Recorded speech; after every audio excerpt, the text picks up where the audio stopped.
Radio. Welcome everybody. Sudden transition in 3, 2, 1. Bam. Oh, whoa, I'm gone. That was unexpected. Testing? Testing. Ah, I'm huge. Okay. This is not how I meant to to start the stream off, but there we go. This works. This works. Hello everybody. Whoops. Okay, yes. Hello. Hi everybody, welcome to the stream. Hope you're having a fun night. Chris Nikomata, hello. You're so pumped. Aye, first bedtime story stream. I have not done a bedtime story stream in a while. Mainly because the new war came out, and I was very excited for the new war. Hi, hello, welcome to the stream. So yeah, I will definitely give you the backstory and the scoop on the book that we're reading today, because this is, as I'm sure you noticed, part 9 of a series that, that you can actually find the rest of it. I have a playlist on my YouTube channel. It has everything except for part 1, which is over on Twitch. Someday I'll figure out how to upload Twitch videos to YouTube without having to download the whole thing onto my computer, because part 1 was 10 hours long, I think? 11 hours? Something like that. It was a marathon stream, so yeah, that was... I don't want to have to download that onto my computer. But yes, welcome to the stream. Also, I don't know if you can hear the background music okay, but this is what I call Christmas lo-fi music. It's what I was trying to aim for having earlier. Last time I streamed on YouTube, what was this? It was the VTuber Bionicle thing. I specifically Googled lo-fi Christmas music, and the stuff that played wasn't even Christmas. It was just straight up lo-fi. But this is what I'm talking about. I love it. I love it so much. I'm probably gonna just keep it up the entire stream. I was gonna swap over to like a crackling Christmas fire when the story started, but never mind. We're keeping this. This is great. Anyway, yes, so the story we are going to be reading, I'd Rather Fall Among the Stars, is the name of this series. It has 5 books in it. We have read books 1 through 4. They're really, really short compared to book 5. Book 5 is a monster of a book. It's got 186 chapters and still updating. So I'd Rather Fall Among the Stars is a Warframe fan fiction posted on Archive of Our Own by heartslogos. I don't know why I forgot their name. I've only said it like every single week. I only have a cavat named after it. Anyway, so we've been reading this series for a while, but the great thing about book 5 is it is all purely episodic in nature. There's no overarching storyline, so that's one of the reasons why I think it's such a great thing to read on stream, is people can jump in, listen for a chapter, and then leave, and they don't feel like they're not confused because they don't know what's going on, and it doesn't feel like they're missing anything. And this is a very character-driven story, and the characters are just chef's kiss. They're spectacular. So I'll give you the rundown of who the characters are and what has happened in the story so far. We are on chapter 136 out of 186. So we're nearing the end of the story. And it is my favorite Warframe fanfic. And, oh yeah, another disclaimer. Okay, so people hear the word fanfic and they automatically think, oh, pure degeneracy or something like that. But no, this isn't. There's nothing weird in this. You don't have to worry. It has the Nebulux seal of approval. It does have light swearing in it, but I automatically censor it out because I'm not comfortable saying it. So if you wanted to see the whole story without me censoring the swears, I do have a link in the video description for once. This is the first time I've done it. I'm very proud of myself for remembering. You will need an Archive of Our Own account in order to access the website. Some authors have the option of locking it to you need an account to read the story, and this is one that is account locked. So if you don't have an account, you won't be able to read it, but hey, I'll read it for you. Who needs an account when you have me reading it for you? Alright, so we have our 2 main characters, Judge and Corey. Call sign Hades and call sign Persephone. So Hades and Persephone are 2 Tenno that their stories are very intertwined. So good to know. You'll take me reading any day. Ayo, yeah, again, I have the whole playlist available online on my YouTube channel. You just go to YouTube, tab over to the playlist, and it's all there except for the first one. Which, if you really want it, I can grab it for you, but again, it is like 10 hours long, so there is that. Okay, yes. Okay, Kore, call sign Persephone. Kore is the Tenno that has Ortis. Oh, my arms. Why are they not working? She's the Tenno who has Ortis. The story beats of this are split between, they're split between Kore and Hades. Like, Hades is the Tenno who did the final section of the War Within. And I think Judge is also the Tenno who did the sacrifice for the most part, except for the end where both he and Kore took place in the sacrifice. So depending on, yeah, the story beats are split up between the two of them. You listen to audiobooks that are 10 to 14 hours long. Ayo! Well, hey, if you have the time, it's definitely a very good story. I love it to pieces. It is awesome. I do voice acting, so if you like hearing me try to do a guy's voice, there you go. You can laugh at me. Let me think. Yes. Okay, so Kore is pretty much the main character. She does not like interacting with other people. She's not that she's introverted. She just doesn't like people. And she's really aggressive. She doesn't like being touched. She just is very, she's the loner, you know, except for Hades. She'll let Hades into her life, and he's her partner. And the great thing, they share so much history together, but like one of the main defining character traits of her is before she woke up, before she knew who she was, she knew who Hades was. Because she remembered him from back in the Zaraman and everything. So they have this really great connection. And like, he was awoken from cryostasis after her, so she was present at his awakening, and like the moment he climbs out of his stasis pod, she's like, I know this Tenno.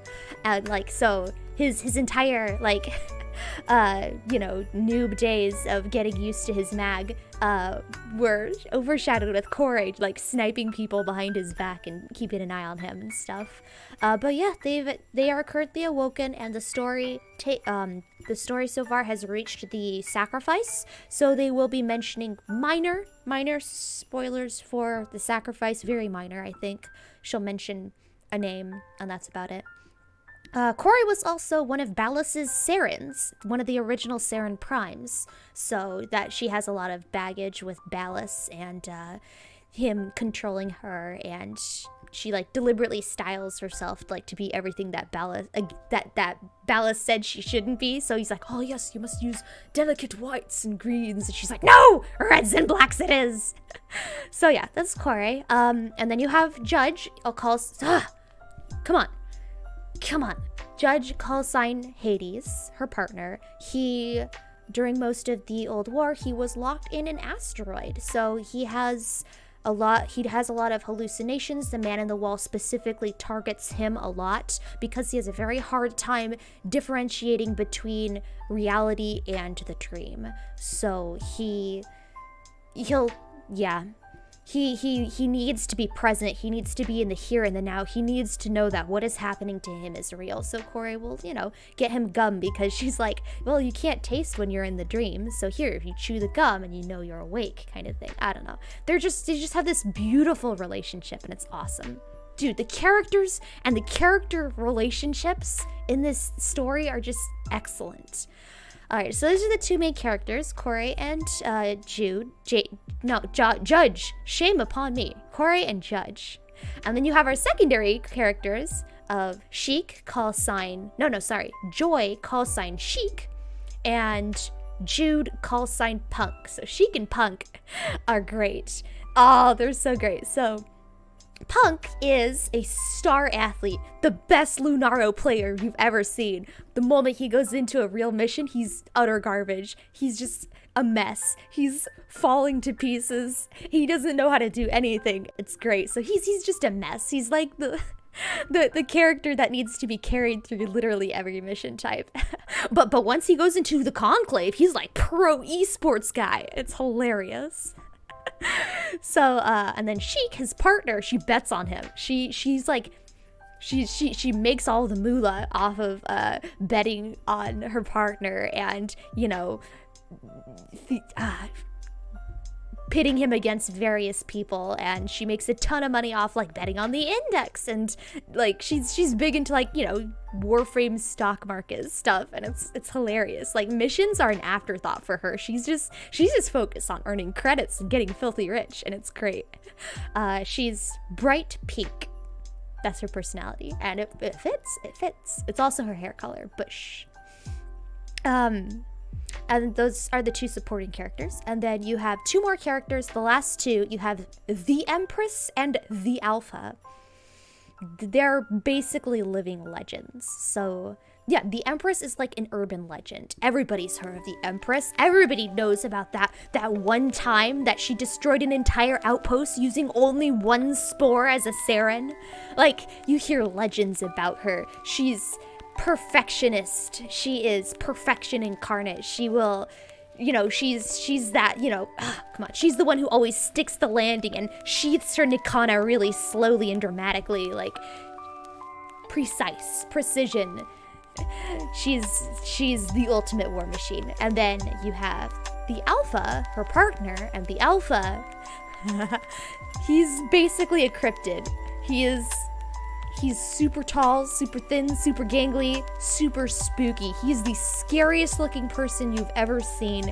He acts this, like, you'll be going about your day and then all of a sudden he'll say something. You realize he's behind you, like 3 inches away from you, and you didn't notice him come up behind you. But like, he's just like super, super quiet and super, super creepy.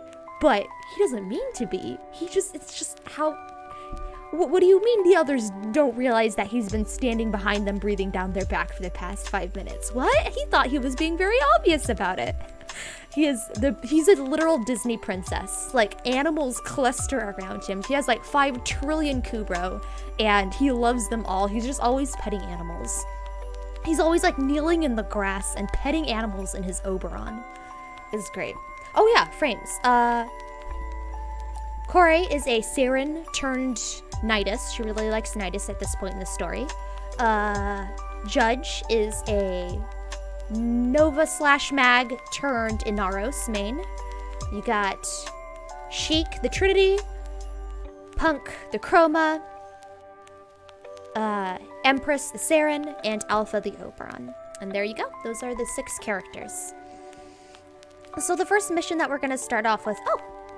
Hey, Macaulay Mastra. Hello. Welcome on in. You arrived just in time. I just finished giving the opening spiel, explaining who the characters are and where we are in the story so far. So at this particular chapter, we had a couple of them last stream. I think this is the last one. So this is told from the point of view of Ordis monitoring the conversation. So it's like a chat log. Rather than the normal way that the story, it doesn't tell it like a story, it tells it like a chat log kind of thing, which is pretty cool. So we are going to jump right into it. Okay, first off, is the background music okay? Is it too loud? Is it just right? Let me know if it is overwhelming my voice, or if you can barely hear it. That would be much appreciated. Oh, my chapter sound! Oh, I need to get my chapter sound booted up. Hold up, well, good thing YouTube has it's a much longer delay than Twitch usually does. So while you guys let me know if the sound's okay, I'm going to get my little sound bite. Where is it? Downloads, I'm sure. Where's my little sound bite?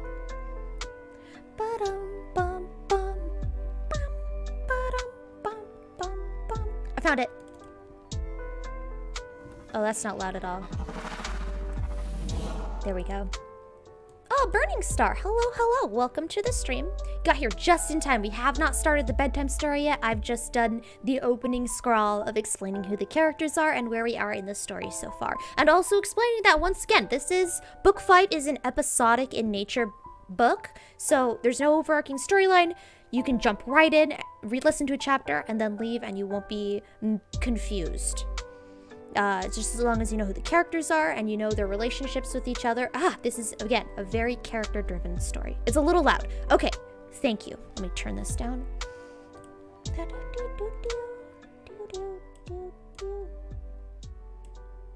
How's that? Is that too quiet or is that okay? Actually, no, I'm a little bit louder. All right, how about this? Is this too quiet or is this okay? You're so ready for a chill stream. Okay, cool. Okay, 2 people said it's too loud. All right, cool. I turned it down. Let me know if this is better. And we can get started with the chapter. Let me rearrange stuff so I can see your lovely, lovely messages while I am reading. Oh, right. And again, as you can see by this stuff right over here, I will be reading the chat and any alerts that happen in between chapters. So feel free to type as much as you want while I'm reading, and I will be responding to that at the end. This is good. All right, nice. Thank you for the response. Hey, Jacob. Hello there. Welcome on in. We are just perfect timing. We are literally right about to start, despite the fact we've been live for 20 minutes. Don't mind it. All right. How's the arms? Well, you just saw.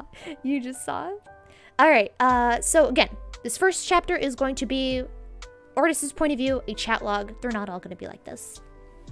All right, here goes. All right, I gotta rearrange the chat so I can see. All right, we are ready to go. So, it happens? Yeah, I suppose it does. Wait, somebody else says. Details. This is the beginning.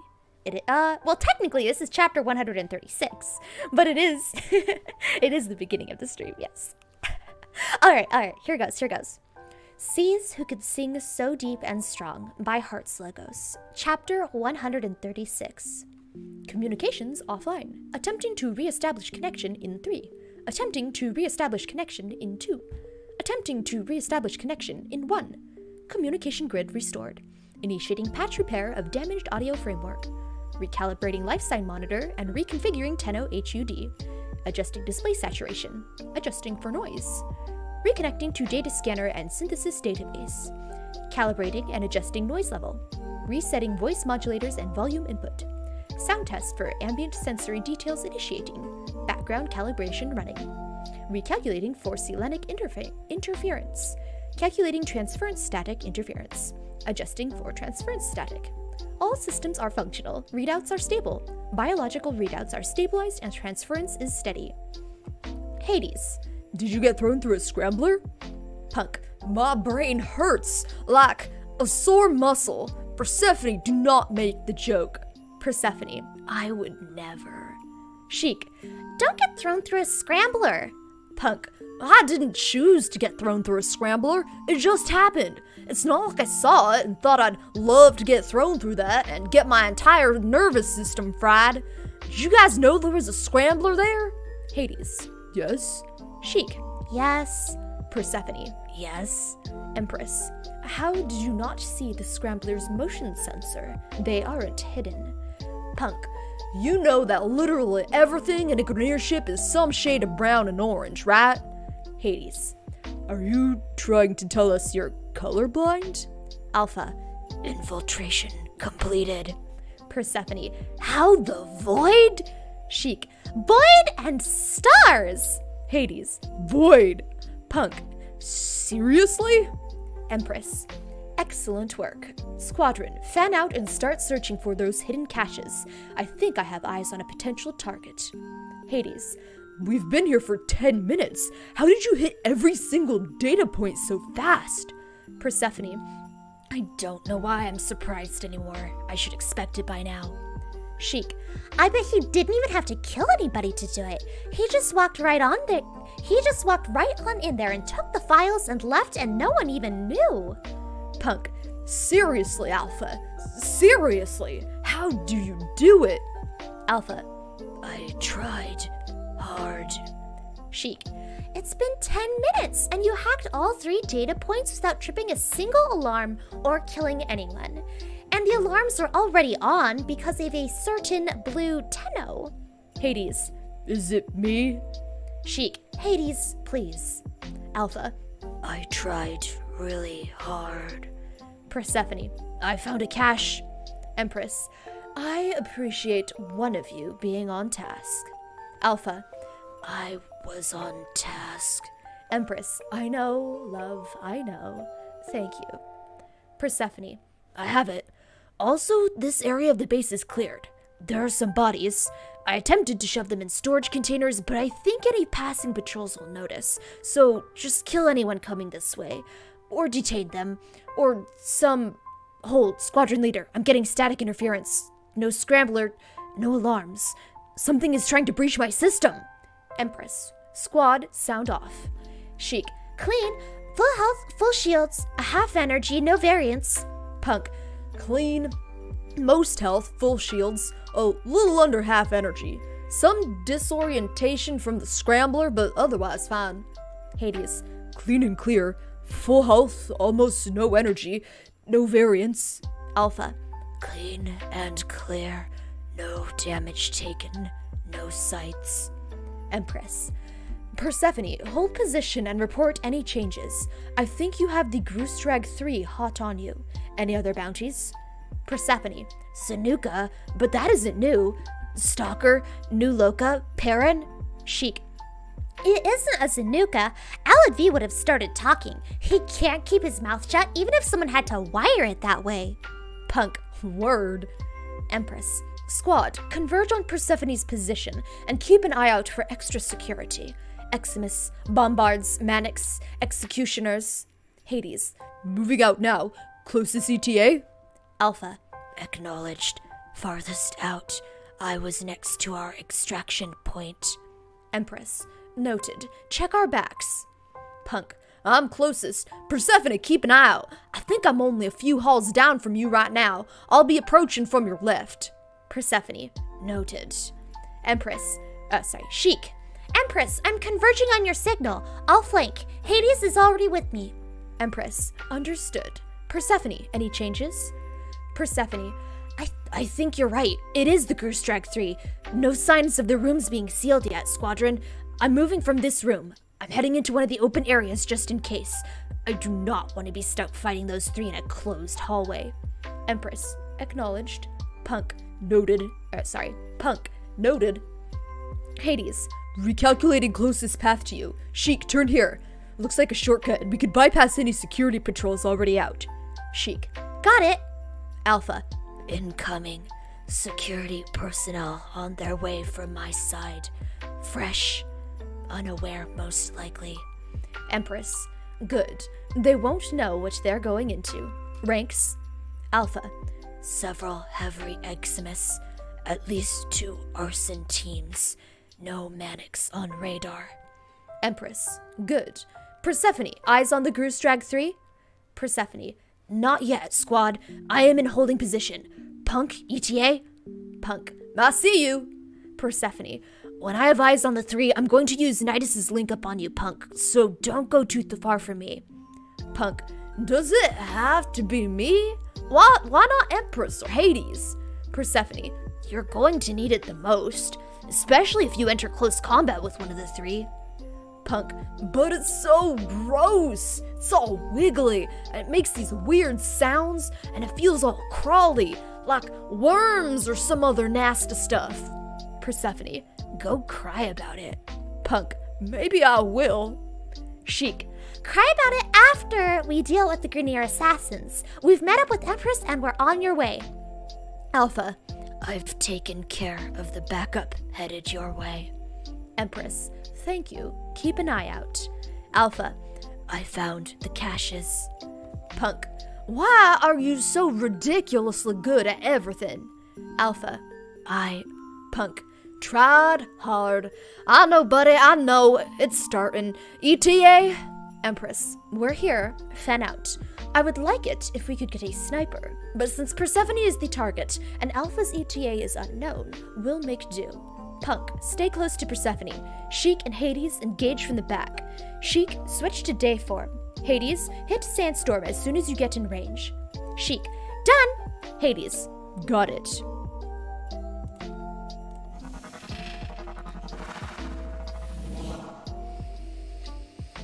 right, Jeff Maximum. Ah, hello, hello.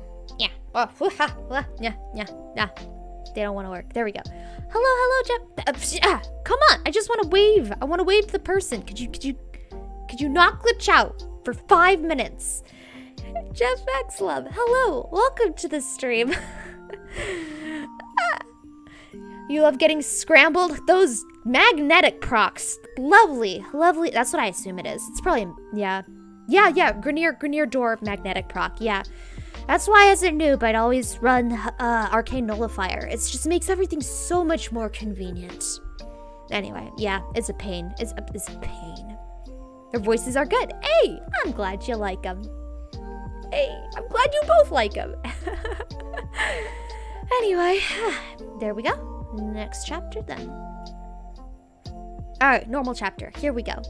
Yeah, arms. Don't yell at your hands.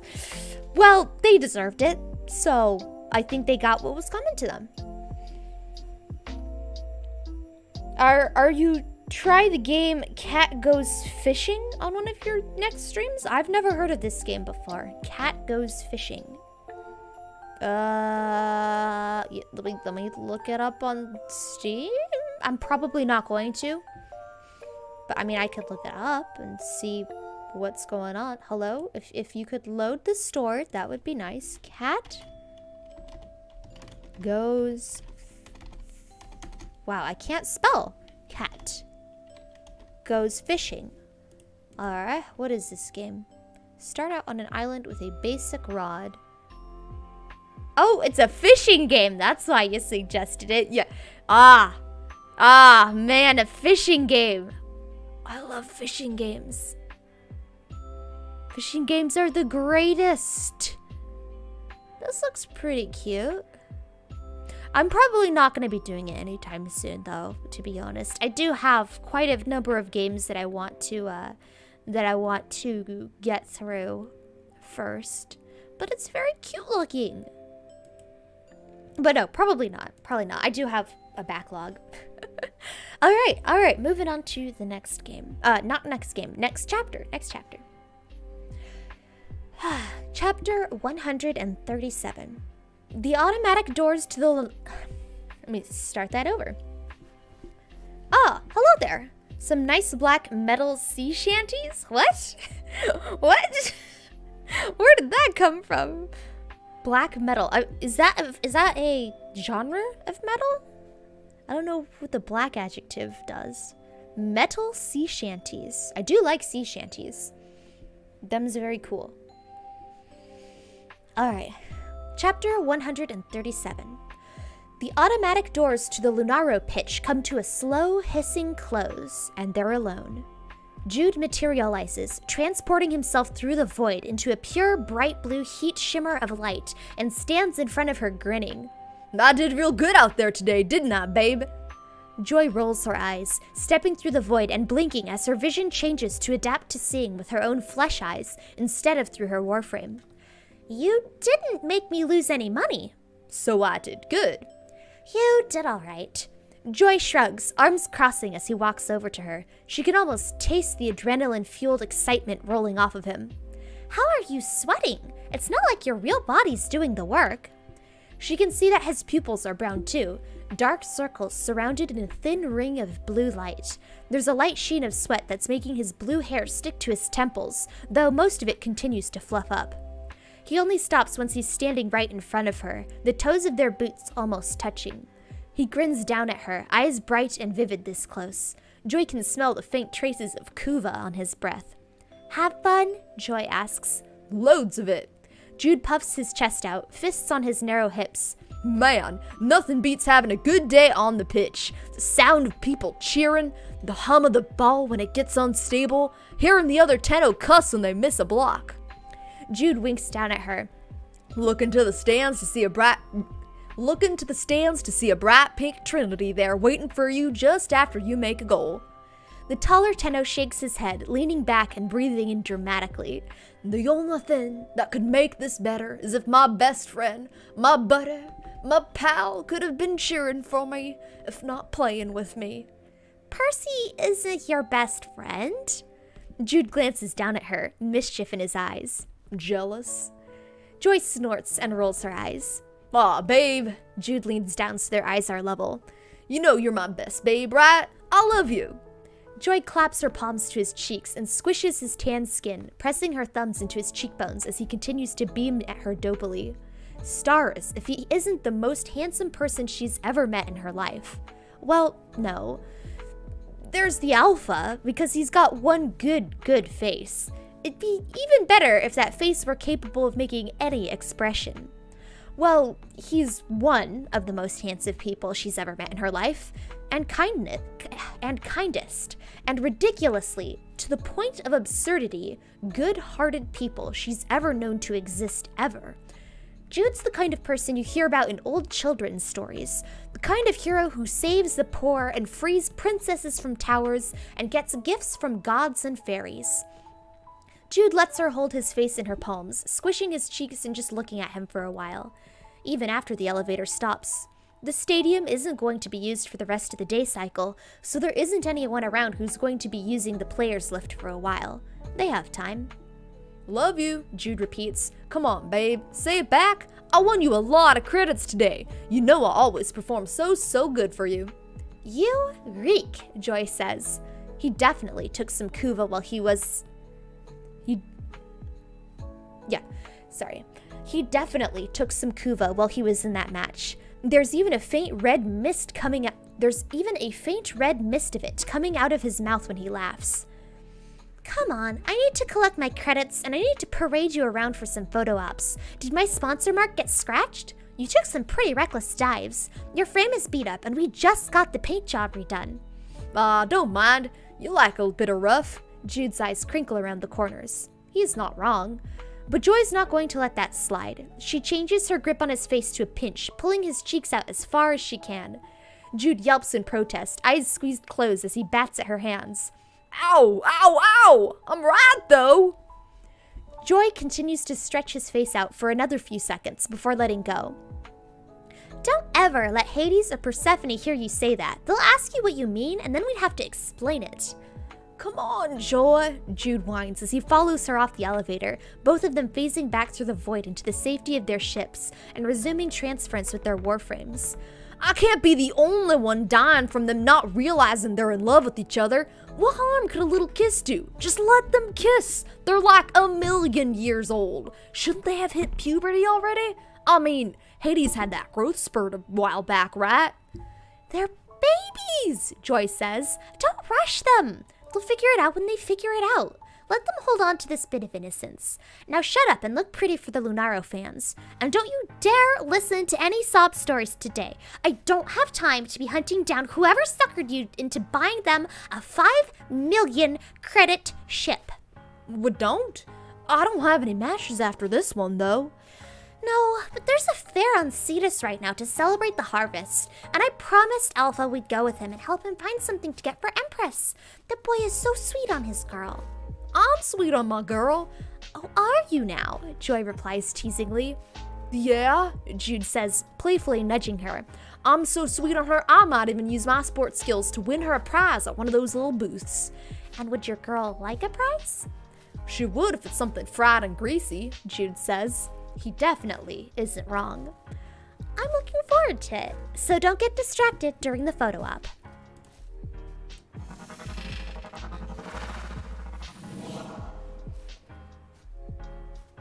It lowers the quality of the recording. Oh, the adjective black? Wait, so you're saying black metal is low quality recording metal? Oh, Oculus Nuva. Wait, hold up. Okay, will my arms work? Test. They're working! This is a miracle. It's a miracle. Oculus Nuva, hello. Welcome on in. Yeah, we are continuing. Seas Who Could Sing So Deep and Strong. And, as I'm sure you can see by this right here. Sorry, I forgot that you guys can read. Not that you guys could read, but there we go. Not that you guys could read, but that I forgot that it was written right there for all to see. Anyway, hope you've been having a great day. Have I been having a great day? I've been having a day that is not bad. It has not been a bad day. Definitely not bad. Go, hands, go. They definitely do be going. Do they be going in the directions I want them to go?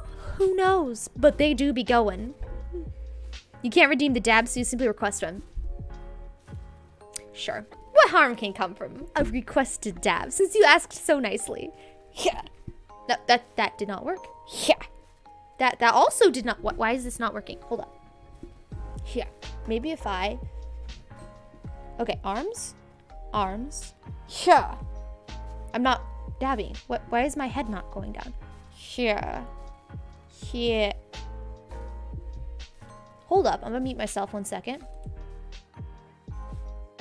All right, let's try this. Can my head go down now?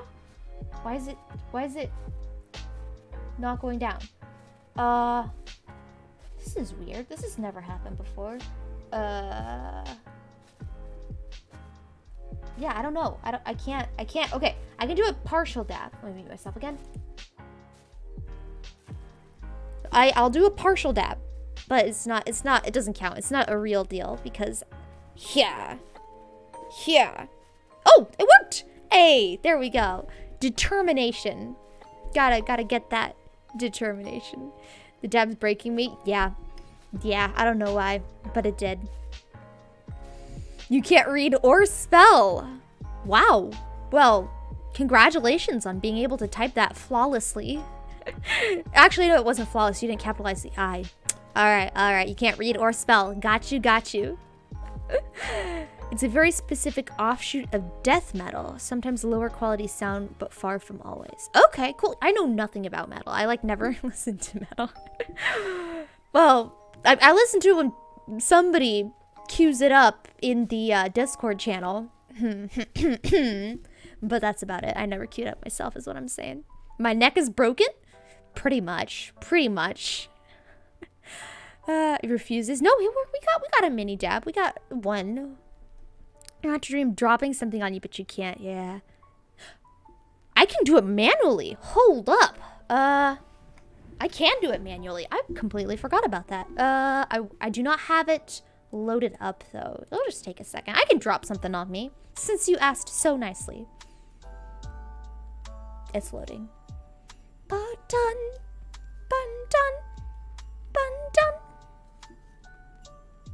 Anyway, how are you guys doing? You enjoying the story so far? It's loading. It doesn't want to. Another instance is already running.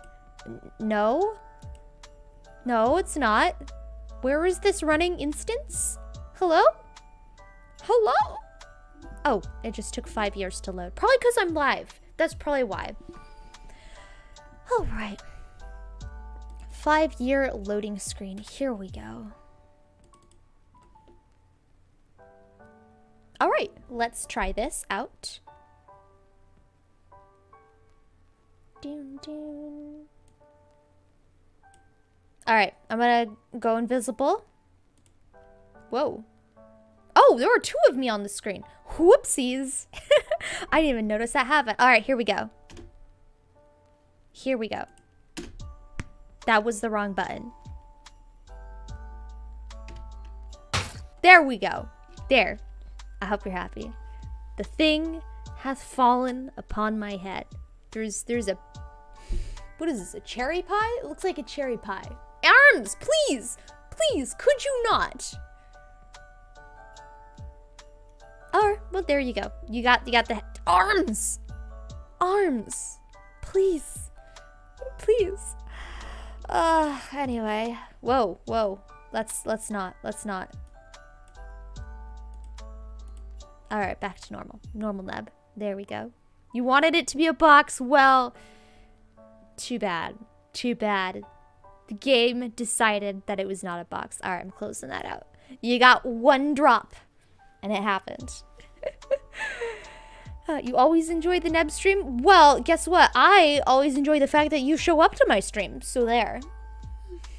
Great breakdancing skills. Unintentional breakdancing skills, I might add. All right, let's head on to the next chapter. Again, you guys can type whatever you want during the book reading, and I will respond to it at the end. All right, this next one is about Empress and Alpha. Yay!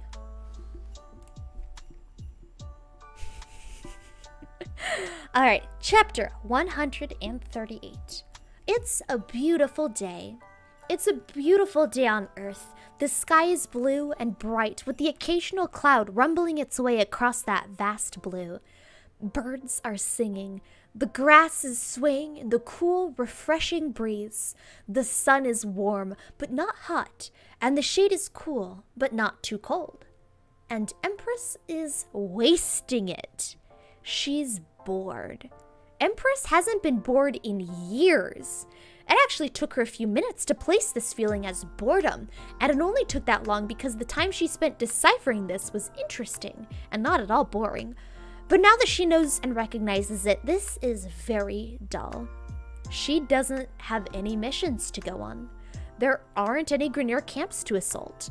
Well, there are, but she had promised Hades and Sheik that she would wait for them and go on an attack later while the Eidolons are out and distracting the Grineer. Empress was working on kata with her sword, but then she finished. There are only Apologies, I am tripping up over my words a ridiculous amount today. Let's try that paragraph again. Empress was working on kata with her sword, but then she finished. There are only so many sword swings she can do in one day without accidentally hitting a target and getting any satisfying real-time results. After that, she'd been playing with Alpha's Kubro, but then they got bored of playing with her because they ran off into the woods chasing each other and roughhousing the way that dogs do, and she hadn't seen them since. Just heard their very happy, incredibly entertained, not at all bored barking. Alpha's lying down at the base of a tree, head resting on his supine Oberon's stomach, fast asleep. He'd been in transference at first, and then Empress complained about not being able to see him, so he literally rolled out of the void and went back to sleep, using his Warframe as a pillow. It's not exactly what she wanted, and he definitely knows that. He's just being contrary to annoy her. It's working, but she can't say anything back to him because he's currently being impossible and smug. It's very attractive, and now she's not exactly sulking, but something close to it. Empress swings one of her swords around half-heartedly. It's just not the same without an actual target that'd react or fight back. She returns the sword to her Saren and goes over to where Alpha is sleeping, crouching down next to him. "Are you asleep?" she asks. Alpha's eyelashes flutter, revealing the faint slits of color that are his eyes, one gold, the other blue, before closing again. Empress sighs, chin in her hands as she watches him. She turns around, looking for Jailer. "Jailer," the Empress says, "come." There's a movement above her, and after a minute or so, Jailer finishes clawing his way down the tree and walks up to her, waiting for orders. Empress rolls backwards out of her crouch, so she's sitting, legs stretched out, and opens her arms. "I'm very lonely," she says. Jailer makes a displeased sound in the back of his throat, but obligingly climbs onto her lap, laying over her legs, barbed tails lashing back and forth as she hugs him to her chest. Jailer's not one to seek out affection on his own, but for her, he'll tolerate it. Empress appreciates that about him. He's such an independent Kavat, but he loves her. Empress rubs her cheek against the side of his long, scaled neck. She hears the scratching of his claws, lightly picking at the fabric of her suit. "Alpha's ignoring me," Empress says, "because he'd rather take a nap. I am grateful that you are not ignoring me in favor of a nap." Jailer lets out an annoyed meow, long ears flicking against her face as she continues to hold him. She's still bored, but now she's bored and her cat is annoyed. So Empress lets him go. Jailer looks up at her before immediately running back into the woods and disappearing. She turns back to Alpha, who hasn't even moved. Now that she thinks about it, what is it that they do when they aren't on missions? Usually he's fishing, or she's killing something. Sometimes they take long walks, but those are more like patrols. What do people do together when they aren't killing things? Surely she knew this once. She wasn't always a Tenno. Before that, she was the sister of a Dax in training. Before that, she was the daughter of an executor and always had lessons. It's not like she had other children to play with, or someone like Alpha she wanted to be around. Empress thinks about the other Tenno they know. What do they do when they aren't fighting or on a mission? Empress blinks, reaching out slowly with one finger and touches Alpha's nose. She's certain she's seen Sheik do this to Punk and Hades before. Alpha's eyes flutter open, going cross-eyed as he tries to look at her finger. Boop. Alpha lets out the tiniest of sneezes, then his eyes focus on her with a lot of confusion. It's absolutely adorable and makes her heart do swooping flips in her chest. So this is why Sheik does it. Empress smiles. Alpha sighs, raising a hand and taking her wrist. He doesn't move her finger from his nose, he just holds her wrist. Did anyone ever tell you that you're just like Persephone's dog? He has my name, Alpha says, pulling her wrist. His eyes flick from her downward meaningfully. Empress lies down next to him on her side, and he rolls onto his side so they're facing each other. Alpha's still holding her wrist, and he brings her hand up to his mouth, kissing the back of her hand. He yawns and closes his eyes. Are you going back to sleep? Alpha hums quietly. That's most likely a yes. You've been asleep for literal centuries. And yet, Alpha says, after a long silence, in which she thought he wasn't going to answer her and had gone back to sleep. I can count the number of times we've slept side by side like this on my hands. His eyes slide open again. Centuries of being just out of reach. He lets go of her wrist so he can slide his fingers through hers. No more. Her heart does another swoop in her chest. She has to swallow and clear her throat before she answers. It isn't fair of you to be that smooth when you're also being smug. Should I stop? Never.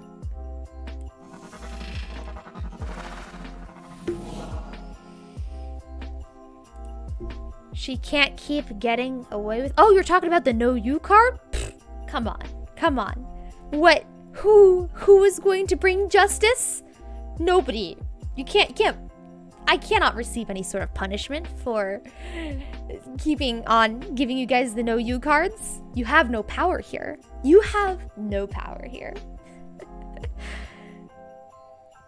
Too smooth? Are you talking about the no you card, or are you talking about what's her face? The Empress. Probably the Empress.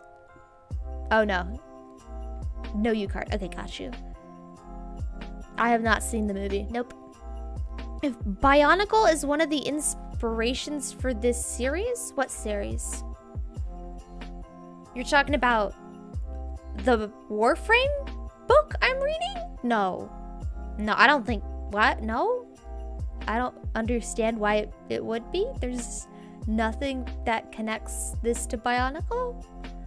Oh, for the fanfic, not the streams.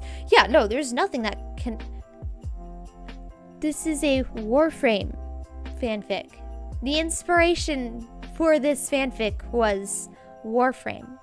It doesn't have anything to do with Bionicle? I'm very confused. Anyway. You'll get me one of these days for the no you card?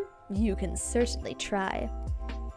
Could you try playing a game with Desktop Goose on? It'll be fun. What is Desktop Goose? I have not heard of this. Jailer? Oh, Jala.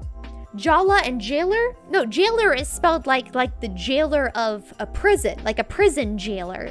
Not Jala. Which is spelled and pronounced differently and has nothing to do with prison jails. Also, hold up 1 second. I need to fix something that I just noticed. Pop. Nope, that didn't do anything. Pop.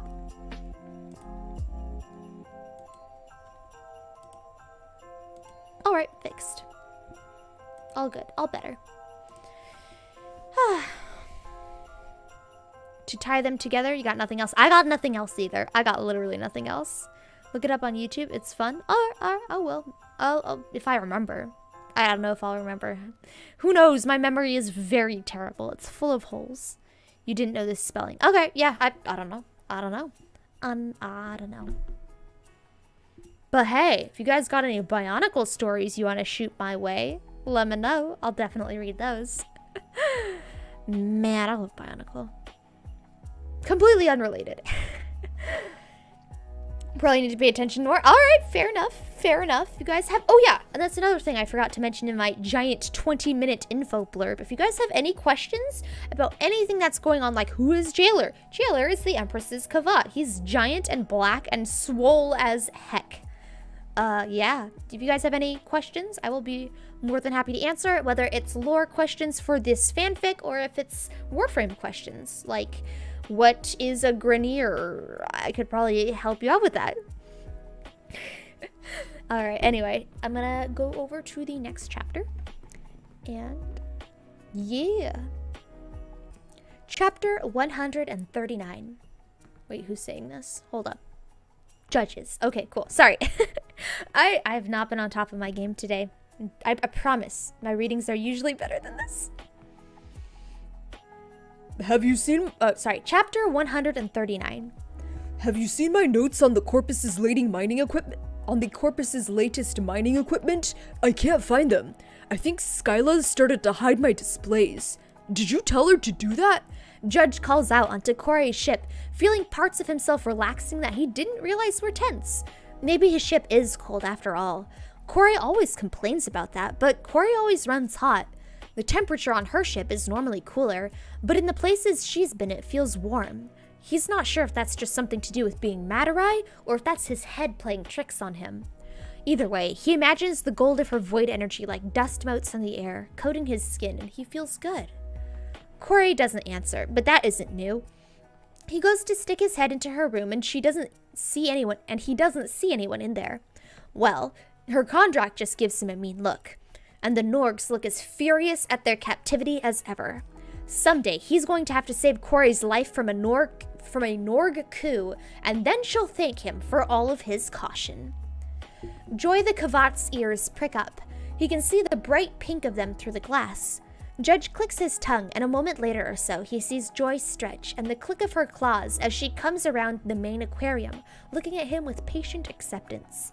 He holds his hand out to her, and she comes over, nuzzling against his fingertips before taking a half-hearted swipe at his legs.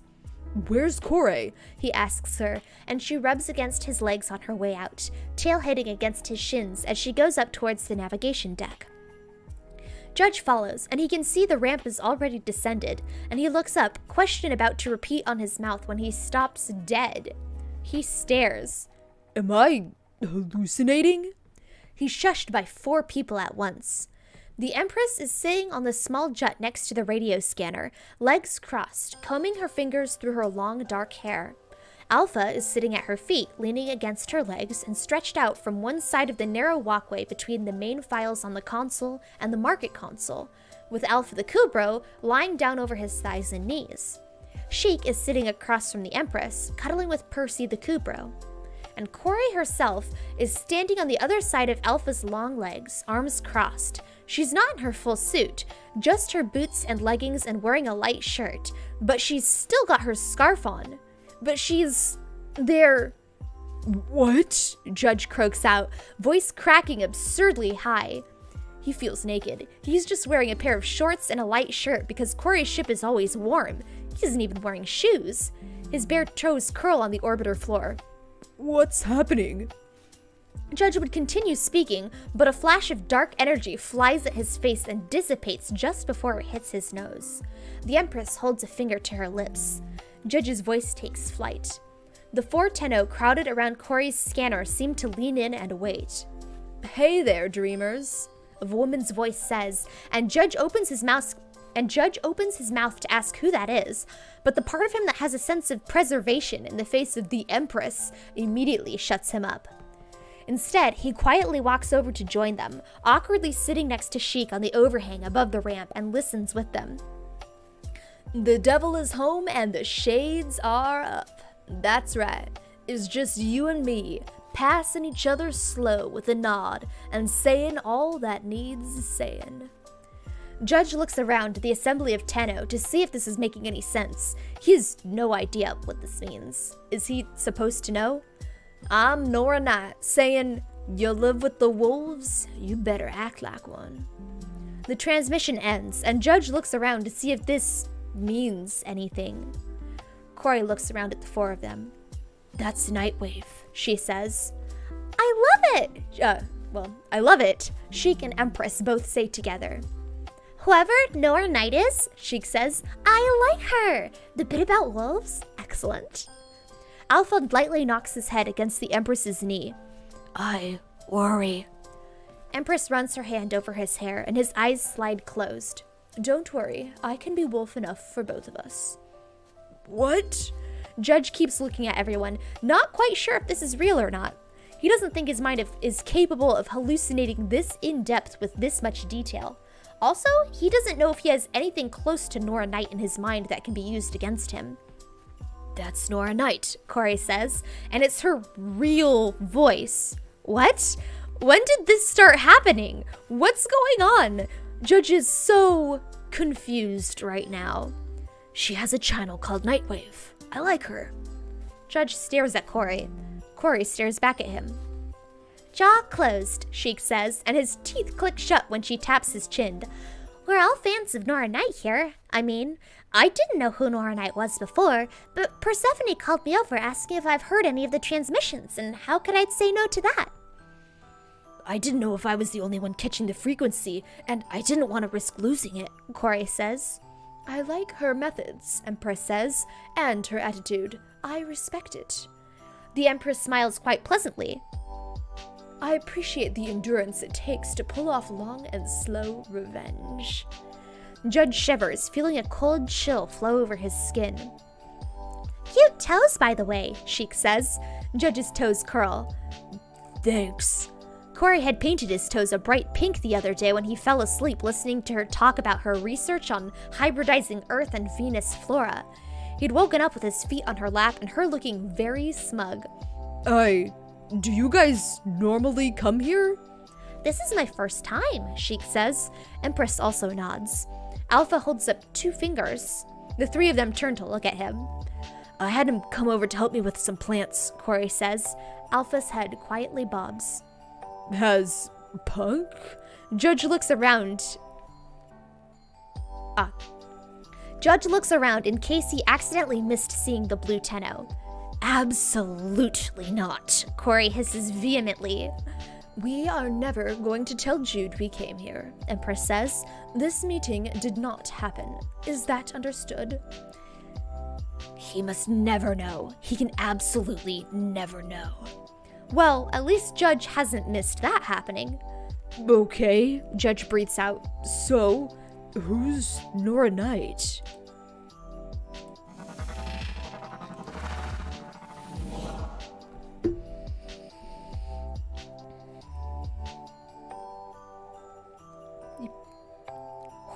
Hoarding? Hoarding? Did I mispronounce hoarding? You clapped when you heard the Nightwave lady? Ayo! Hopefully I did her voice justice. I've never practiced doing a Nora Knight voice, really. So, what's the thing she says? She says, Dreamers, dreamers, dreamers! There is just no holding you all back. I don't know. I've never really practiced, so it's probably not super accurate, but it's fun. It's fun. How many books are there in this series? Also, howdy. I hope you're having a good Christmas. Ayo! Hello there. Hello, hello. Oh yeah, happy 6th day of Christmas. 6 geese a-layin'. Yeah, happy Christmas season. How many books are there in this series? There are only 4. 5. There are 5. This is book 5. Why does it say book 4? Hold up. Is this book 4 or book 5? Hold up. This is book 5. This is a typo. This is a typo. Hold up. Oh, yes, this is book 5 out of 5. So this is a Warframe fanfic. The information on it is in the description of the video. The series is called I'd Rather Fall Among the Stars. It is written by heartslogos on Archive of Our Own. If you do not have an account, you won't be able to access it. I have read books 1 through 4 previously on my YouTube channel. The very first stream that I have of me reading this is over on Twitch. I should figure out a way to port it over to YouTube at some point. But this is, as I'm sure you can see, this is part 9, I think is... Oh, hold up. Yeah, part 9. But book 5 is 186 chapters long, and each one of those chapters is episodic in nature. So you can jump in, listen to a chapter, and jump out, and the only plot is character development. There's so much character, like for instance, what happened this chapter. So Kore hates other Tenno besides Judge, and she cannot stand being around other people. She barely tolerates these people, and over the course of the story, she's slowly opened up to them, to the point where she was comfortable coming out to them in operator form instead of just staying in her Warframe all the time. It's gotten to the point where she was comfortable enough in taking off her hood, but as long as she had a mask on underneath. She makes a point of always talking through a voice scrambler, always, at all times, even when in operator form. And so in this chapter, we see her, all she's got is a scarf, is the Umbra scarf, obscuring her lower half of her face. But that's it. She's not using a voice scrambler, so she's slowly opening up to these people and slowly getting character development. And poor Judge, he suffers from hallucinations. The man in the wall hits him very hard, which is why he kept on saying, am I hallucinating? I'm so confused, what is going on? Like, yeah, it was a charming take on the voice. Ayo, glad you like it. It must be a blast to play D&D with. To be fair, as the DM, I kind of skimp on the NPC voices. As I'm sure people in my party will be able to confirm, I don't really put a lot of effort into the NPC voices, to be honest. Except for Obama's voice. I try to go full ham with Obama's. But, you know, it's Obama. There's only so much I can do. But yeah, it's an episodic book 5. I have literally everything else. Books 1 through 4 are all saved either to Twitch or my, I have a YouTube playlist that this is a part of. So you just go to my channel, go to the playlist tab, and there is a playlist that has me reading all the other books. What? No? I don't skimp on the voices? Okay. If you say so. I don't remember ever putting effort forth into NPC voices. Did I even give Malia Ann a voice? I don't think I did. As a fellow DM, you put effort into about 4 voices, and then there's the rest who are variations of Connie. Amazing. Like, there's one NPC who travels with the party named Phil, but he has like a really casual voice. He's like, oh, hey guys. Yeah, I can help you out with that. Like, his character is casualness, so it's like, that's not something I have to put effort into. Anyway, the only Bionicle fic you recall involved the Web of Shadows game. Okay. I've read a fic that was very good. It was about Takanuva. Dimension diving, because Dimension diving Takanuva is awesome. I have it saved somewhere. I don't remember what it was called, but it involved him going to a dimension where I don't remember. I remember scenes from it, but I don't remember the plot. I don't remember what the dimension was, but yeah. Anyway, good old Takanuva and his dimension diving. I love that aspect of the story. I love calling it dimension diving. He's just willy-nilly hopping through portals. Oh, whoops, spoilers. Anyway, moving on. You felt like I did? You didn't even notice? Okay, fair. All right, fair point. Oh, there you go. You have it here from somebody who is in one of my campaigns. They apparently will vouch for me doing good NPC voices. All right. Anyway, I'm glad you guys like my voices. Okay. I feel like this is a point in time where I should add a disclaimer that Jude callsign Punk does not have a Western accent. I just gave him one so that I would have a different male voice other than Judge. Because I don't know how else to make a male voice unique other than deep voice. That is male voice. I wasn't about to give him a dwarven Scottish accent or something, so there we go. He went Western. Alright, anyway, moving on. We're going on to chapter 140. Also, if the sound is still too loud, the background music, please let me know. Alright. Scroll down. Chapter 140. Corey thinks she must get the notification at the same time Judge does, because even as Ordis is telling her, Operator, I have successfully scanned and coded a usable schematic for the Stalker's sword, War. the fantastic news Judge is letting off bursts of bright magenta electricity that's scarring the walls of the abandoned Corpus ship black. Corey knows she certainly must be charring the floor around her, maybe even melting it a little. But frankly, most of the ship has been absorbed by the infestation, so there's not much they can do here short of blowing the entire ship up that would make it worse off. Judge looks at her the same time she focuses her eyes on his. His are glowing magenta so vividly she can see the flare of them far across the room. Her hand is still smoking from her last blast, and her skin feels like she's been dunked in the opposite of coolant.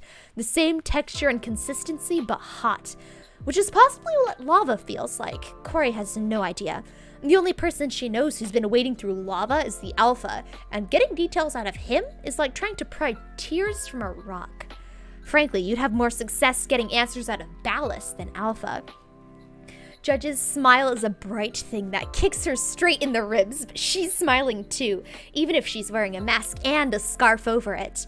As if they were in slow motion, she watches the gathering of energy at Judge's heels as he bursts towards her, and suddenly they're clinging to each other's arms. Corey doesn't even remember moving towards him at all, except they're holding each other at the midpoint of where they were before, and they're both jumping up and down and screaming. Corey feels the weighted ends of Umbra's scarf hitting against her chest and back, and Judge's earrings glint in the light like his eyes, and his teeth and his smile, and the sparks of electricity flying from every single inch of him. War! Judge manages to get out, sounding garbled and squeaky with excitement that just drums up against Corey's ribs and stomach like 1,000 fizzy colas are in her stomach and tickling their way back up her throat. Stars, it feels like she just swallowed a star. War! Corey chokes out because she can't believe it. Ordis repeats himself into her ears, but she honestly can't believe it. She's tempted to cut transference, rush through the void folds and back onto her ship, and then bolt to a display screen right now to check. Years of the Stalker showing up to annoy the pants off of them. Wow, that was really awkward. Years of the Stalker showing up to annoy the pants off of them, and neither of their cephalons have ever managed to get a good data composite scan of anything from him aside from dread, despair, and occasionally a garbage sword stance. But now, finally, at last, war. Sorry, just figuring out who's saying this. You guys doing okay? Did you breathe in some gas or something? Hey, boyo, girly, you hearing me? Percy's broken! The Stalker broke Percy! Oh my goodness, my best friend! I lost my best friend to the Stalker! Judge hauls Corey into a hug, both of them still bouncing up and down and turning in circles while jumping, and Corey squeezes him back just as tight. It feels like someone's turned off the gravity control and she's about to drift off and hit the ceiling. She can feel the flutter of Judge's heart strong and fast against her, the solid lines of his narrow ribs under his reinforced tunic, and the faint static start to flow over her skin.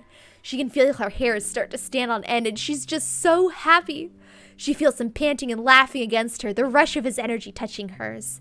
She imagines the colors of them mixing and colliding. What a terrible color clash that mess is. But it feels amazing to be in the center of that mess. We did it! Judge laughs into her ear, voice deeper than she can place now that she's so close. She feels the words and hears them, and her mind repeats them over and over. Was Judge's voice always this deep? It's weird. We got war! I'm going to build it and shove it so far down his throat that it'll come out his behind, Corey says, mind one long high note of incredulous satisfaction. Revenge is a dish best served on a skewer. I'm going to roast him on my orbiter's engines. Judge giggles into her hair, face nuzzling against her as they spin, starting to slow down and come back down from their excited high. We did it! I always told you I'd get you war one day. Don't be a fool. I got you war today, Corey says, hands fists as she squeezes him against her. You just happened to spoil your own surprise. You realize he did come here targeting me, right? Only because he gave up after he couldn't get to me, Corey says, leaning onto him as they stop jumping. Both of them are out of breath and leaning heavily against each other. Excitement makes her feel like she's buzzing, lightheaded even. It's hard to tell if that's being out of breath or just being giddy. It could be both. Do you know how many times I kicked his butt and only got a garbage mod from it? I know, you come complaining to me every time you do. They're hugging! Sheik, babe, they're hugging! No, cuddling! They're cuddling! The stalker broke my best friend so bad she's become a different person. Babe, are they flirting? Is it happening? Sheik, babe, is it happening? Nothing's going to happen if you don't shut your mouth and stop ruining this precious moment that I'm trying to record for the Empress in Alpha. Corey eases her hold a bit, pulling back to see Judge's face. Bright with euphoria and sweat, and this close, the brilliant glow of his eyes is stunning. It makes her head spin even more. Her face feels uncontrollable in the urge to smile, and it's like 1,000 sunrises are spilling over her right now. She has no idea if she's melting the ground beneath them or not, because she's currently working with absolutely zero perception of her surroundings and control. It's all just gone and flown out the nearest shattered window into the infinite void of space. She doesn't even care. All that Corey knows is that Judge is smiling. They've finally gotten the blueprints for war. Judge is holding her and she feels okay about that. And overall, she feels good. Better than she's felt in ages. I love you, Corey breathes out. Oh my goodness. Oh wait, hold up. Oh my goodness! Tell me you got that. Tell me you got that on your recording. Joy, I'm using your real name here. You can't lie to me about this. I got it, Jude. Boyd, I got it.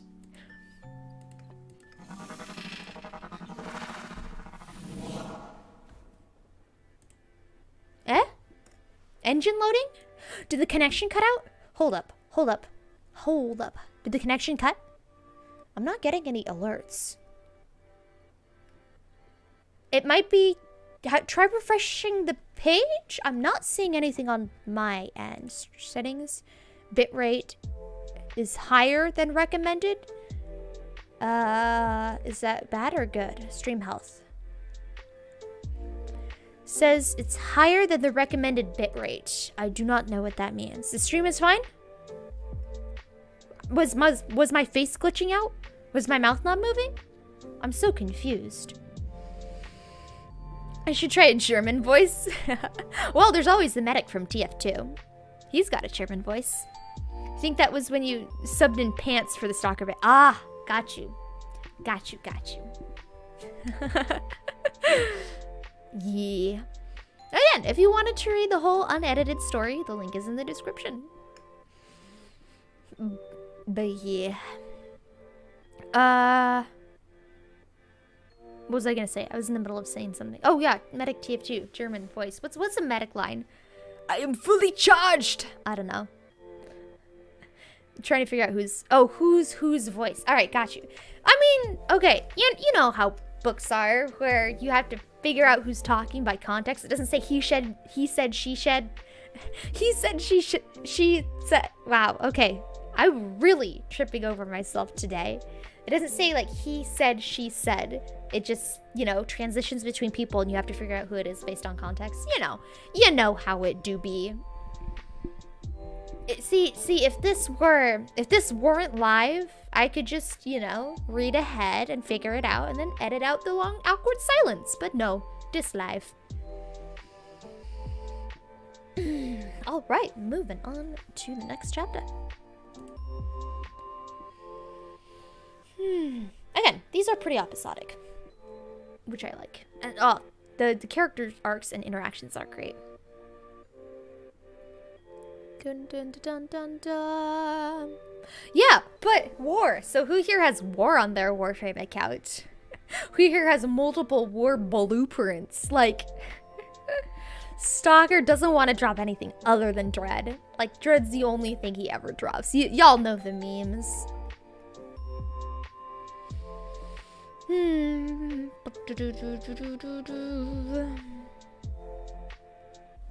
Hold up.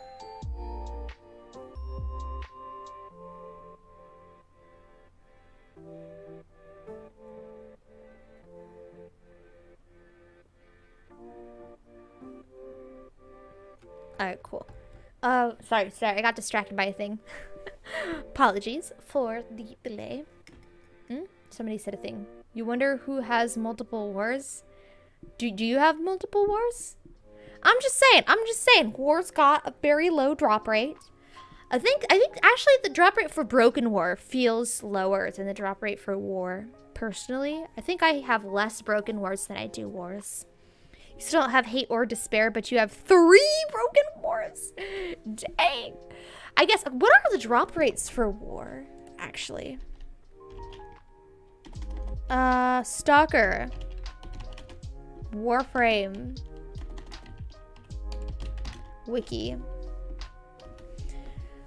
Stocky. What does Stocky drop? Stocky drops. What are the percentages? Blueprint drops. Dread 37.94%. Despair 5.53%. Hate 5.53%. Wow, the wiki. Oh, because this is Stalker. This isn't the other Stalker. Where's the other Stalker? Shadow Stalker. Here we go. There he is. Shadow Stalker. Okay, so Shadow Stalker's percentage. Okay. Dread 37.94. Despair 2.76. Hate 2.76. War 2.76. Broken War 2.76. Scimitar Engines 1.005. Smoking Body Ephemera 5%. Dang! So you have a higher chance of getting Smoking Body Ephemera than any of the non-dread weapons. And you have an even lower chance of getting a Scimitar Engines. Dang! I didn't realize those were such low drop rates. So, moral of the story, if you're going to be farming Despair or Hate, get a noob to taxi you to default Stalker, because Shadow Stalker has lower drop rates for those because his drop pool is diluted. So default Stalker has a 5.53% for Despair and Hate. If you want to save yourself 2%, if you want 5% instead of 3%, there you go. We've cracked the code. Default Stalker doesn't have the ephemera though. He doesn't have the ephemera or the engines. So if you want the ephemera, you're gonna have to farm Shadow Stalker. This is disgusting. Sell it for 5 trillion plat. Here, let's see. Scimitar. Oh wait, hold up. Oh no, never mind. Default Stalker does have the Scimitar engines. My bad. Let's see. Yeah, that's the only place to get the engines for Scimitar. They only drop from the Shadow Stalker, the Stalker and the Shadow Stalker. The fuselage drops from the G3, and the avionics drop from Zanuka. So the Scimitar is really the assassin ship. So if you got the Scimitar, that means you got a lot of assassins after you. There you go. You need to get some noobs in my life? Same. I still need to scan default Stalker. See, here's my brilliant plan. Next time Baru Katir comes with Stalker sigils, I'm gonna throw 1 trillion ducats at some noob and have them buy a bunch of them, and then I'll have the noob summon the Stalker, because I don't think those are tradable.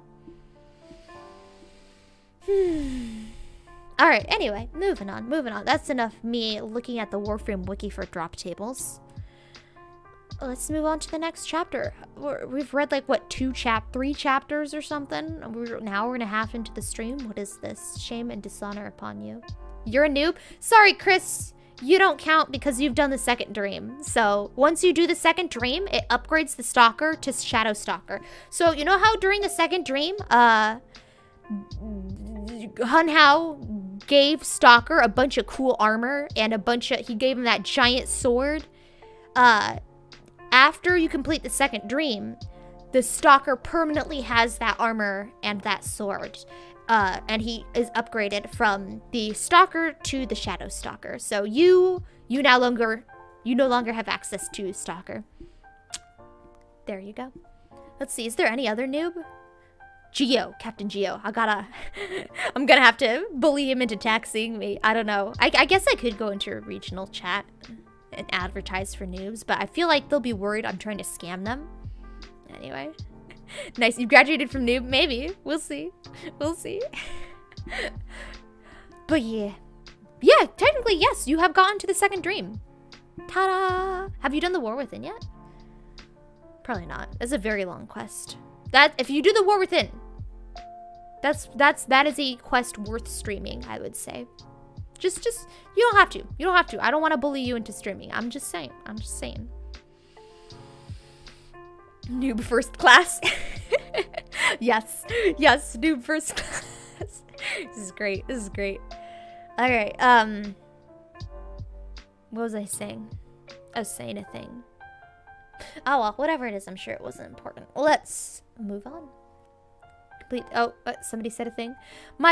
So the thing is with my chat, the app I use to display the chat takes a while to load it, but I see what I am streaming. So I see the chat box on my stream that has, like, you know, the snow on the top and the bottom. I see that updating, but the font is too tiny for me to read, so I gotta wait for my app to update. You got stuck at the Mars junction. Oof. There's the Frost Spectre, right? That Frost Spectre is a pain in the butt. Especially if you got unmodded stuff. You need to taxi them to the Sergeant or Phobos Forest or something. Alright, alright. Like to get new Warframes? I mean, yeah. I feel like you just gotta upgrade mods and you should be able to beat the Spectre. But that's just my opinion. I luckily by that point I had a Gara frame and I just spammed her 3 and easy mode. That's what I did during Steel Path too.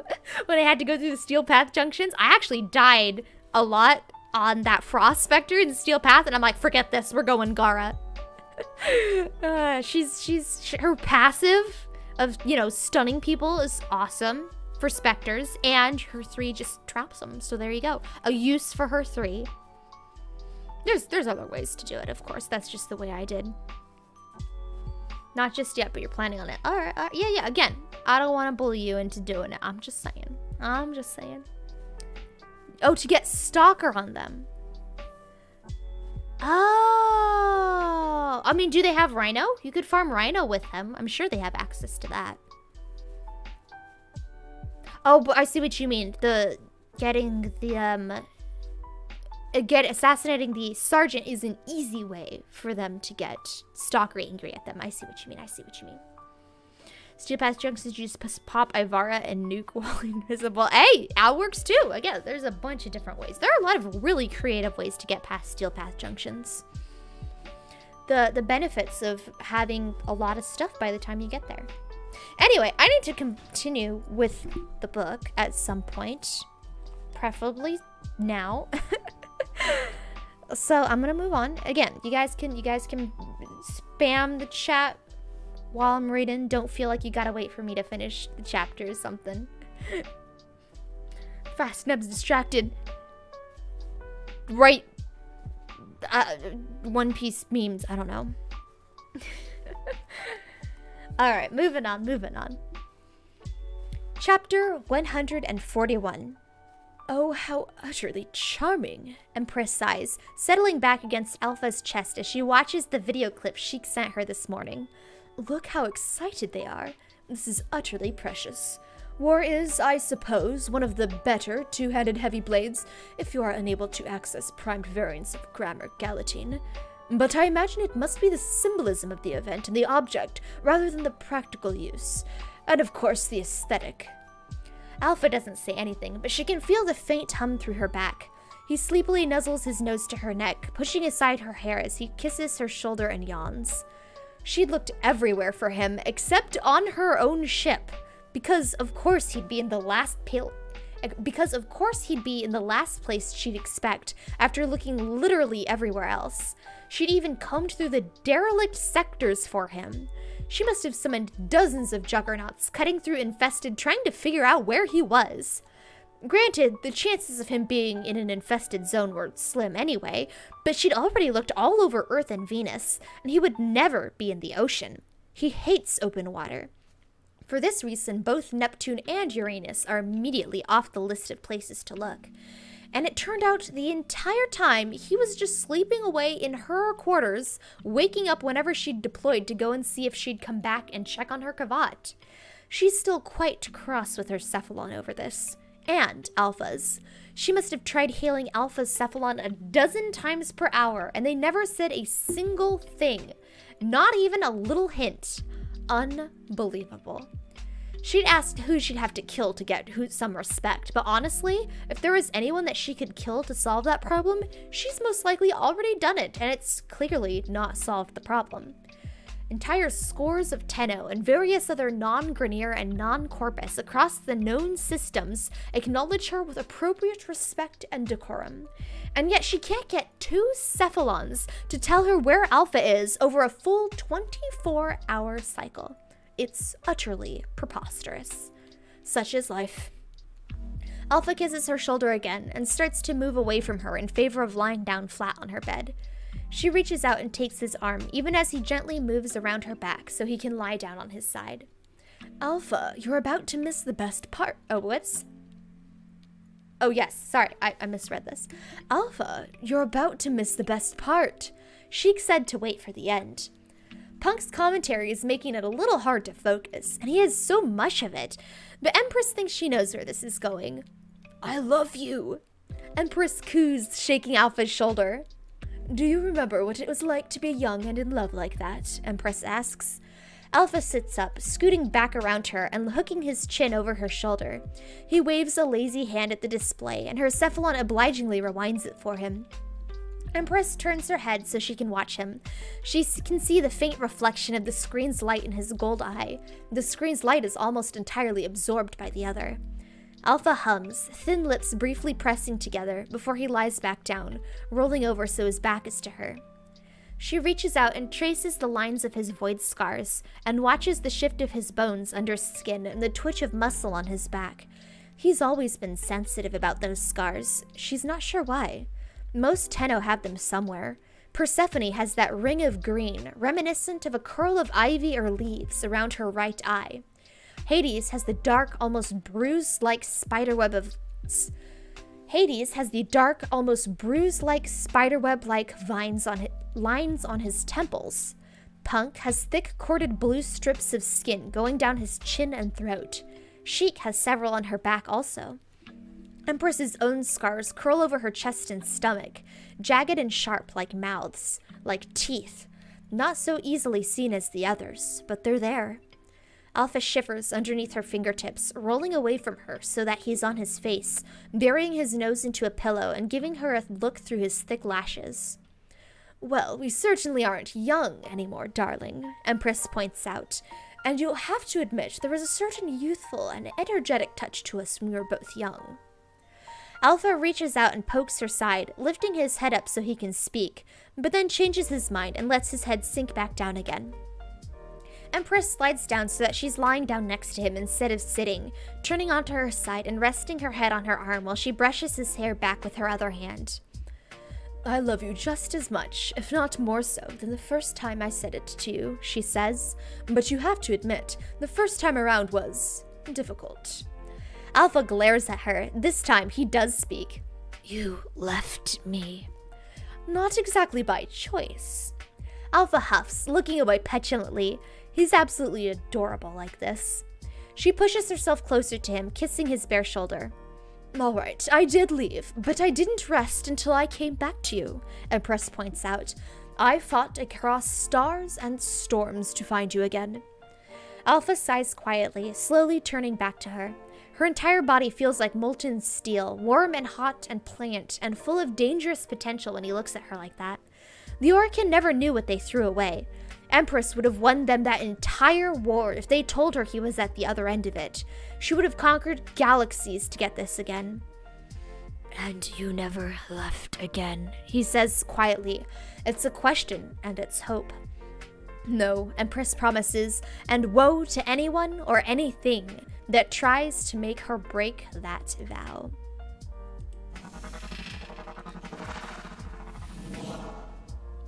Hello. Welcome, Hayden, to the stream. You're tired already? The tsundere, no, this is a different person. This is not the tsundere. This is a different person. This is the Empress talking. I don't know if you can tell by voices and the fact that she's called the Empress. This is not the tsundere person. This is the ominous, scary war hero and the eldritch, creepy Disney princess. That's who these two are, not the tsundere. Anyway. Oh, right, you're talking about the fact that she said I love you. Oh, yes. Well, no, not really. She was overwhelmed in the moment. Corey did say I love you to Judge. Yes. But they're still, they're in a relationship, but I wouldn't call it a boyfriend-girlfriend relationship. Or maybe it is. I don't know. They're together, but they're in denial about it. How about that? That's a good way of putting it. The Empress is cute. All right. Fair enough. The characters here are very lovable, I will agree. Anyway, chapter 142. Okay. Sheik makes the cutting motion in the air, swaying a bit and falling into Punk. Punk leans back into her. Okay, he says. Can I have some of that? Judge asks, and all the other Tenno in the room answer without hesitation, no. Judge frowns down at his cup of juice. I'm the same age as the rest of you, he protests. Just let me try some. There is no world... Sorry, my bad. There is no world in which you aren't somehow calculated to be younger than us, Sheik says. No, you aren't getting any. You're a baby. Judge scowls. You let Persephone have some. Persephone is slightly less of a baby, Sheik says. She's still a babe, though, Punk winks. Corey ignores them in favor of throwing a toy for Percy, the Kubro, to fetch, while scratching the spines on Empress, the Charger. Alpha, the Kubro, is supposedly around here with one of the pugs. The names for all of their animal companions make everything so confusing. And supposedly, somewhere on this ship is the Empress's cosmic terror, whose name Judge has forgotten again, entirely out of self-preservation. Judge takes a sullen sip of his juice. It's good juice. It tastes nice. But he wants to try this honey mead that the Empress brought with her. Sheik and Punk like it. Empress and the Alpha are sharing. They even let Corey have some. Corey gave her share back, but Judge wants to try some too. Okay, listen. In a hypothetical situation in which only one of us could use our Warframe, Sheik says, ruling out Empress and Alpha as not being part of the situation because otherwise the answer is obvious, which one of the four of us would we choose to use their Warframe? Well, Punk says, babe, sometimes you're our healer who heals us if you feel nice. I can do that without a Warframe, Sheik says. Persephone, you too. I let you sit out on the question about if you'd rather eat a piece of the infested or drink coolant. Hades, Corey says, without hesitation, sending a fluttering wave up to Judge's ribs. His Warframe can't die. The fool needs that kind of protection. Judge grins at her. She isn't looking. She's playing tug-of-war with Percy the Kubro, while Empress the Charger crouches down low, tail wagging as she waits for her opportunity to join in. Thanks, Persephone, Judge says. You're both stupid, Sheik says, because collectively, between the four of us, Persephone's are one good brain cell that we're passing around like dunces. Between the four of us, the only one I trust to keep us all alive is Persephone. It doesn't even have to be her nidus. You're a healer, though, Punk frowns. Wait, I could keep us alive. Guys, I could keep us alive. How come no one's voting for me? Sheik, babe, I'm really hurt right now. I'm your guy. You're a handsome boy. No, Empress and Alpha both say. You're not in this round, Punk protests. The answer is still Persephone, Empress replies, sipping her mead as she crosses the ship to sit down next to Corey.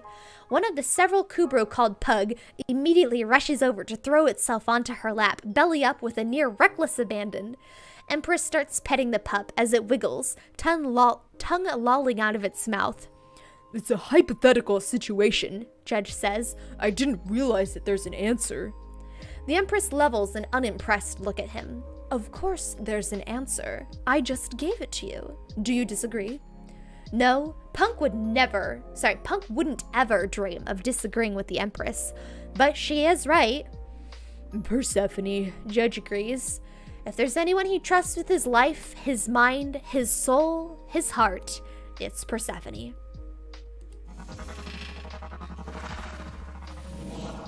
You realize, the Empress says in a private channel, that if you leave now, you get nothing.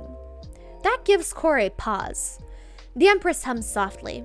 I understand the temptation. I understand the reasoning. But you've already put in the time and effort. Are you truly going to permit them to reap your successes?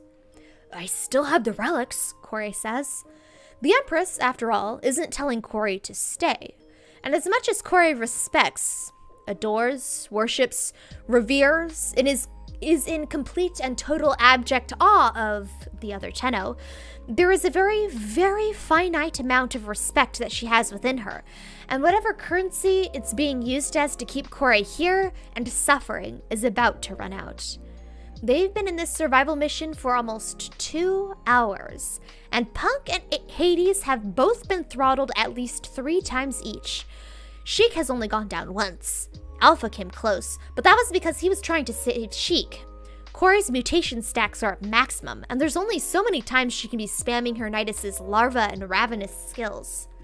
Corey is pretty sure that the Empress realizes that this is as much a downhill spiral as Corey does, but the Empress isn't going to walk away from this. Corey isn't sure if it's because she feels like it's her duty to captain this sinking ship, or because she's confident she can hold it steady until the rest of these dunces realize that this is no longer a tenable situation. It's a very generous mindset. If it were Corey and Judge in this situation, Corey would have clubbed him over the head and dragged him to extraction. But is that truly all you wanted? The Empress says. Best rate of hire with bonuses. I'd wager we've made a fair amount of credits. Corey always needs credits. Keeping her arsenal up to date is an expensive necessity. If they don't call it quits and they're on their own in the next 2 waves, I'm calling it quits for them, Corey says. Fair, the Empress agrees. I appreciate you staying. Honestly, if it was just me and the Alpha, I think we would have been fine. Corey absolutely believes it. Would you mind Punk and Hades while I fetch Sheik from those bursas? Empress says. I think she got cut off from us when Alpha and Hades went to grab Punk from the nullifiers. Done, Corey says. I'm setting a timer. I certainly would be obliged.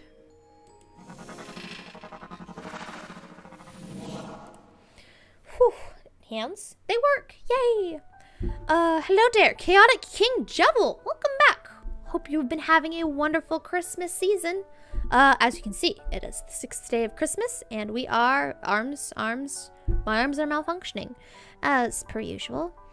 But hello, eat? Hello there, Benny. Hello, nice to meet you. Unless you've been by before and I completely forgot about you, in which case I apologize. But hello, welcome to the stream. Eat. You want me to eat? Ah.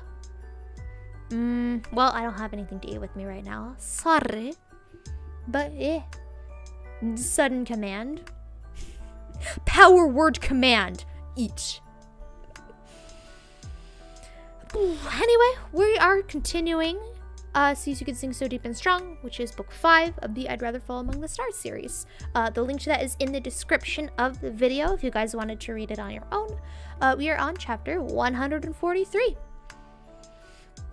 Yep, that is it. Also, I know that you can't have 6-man missions anymore because since raids were taken out, and this point in the story is post-raids, but just suspend the disbelief.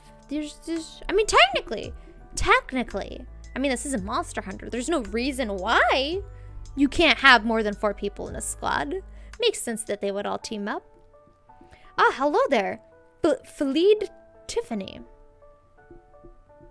Is you the bot?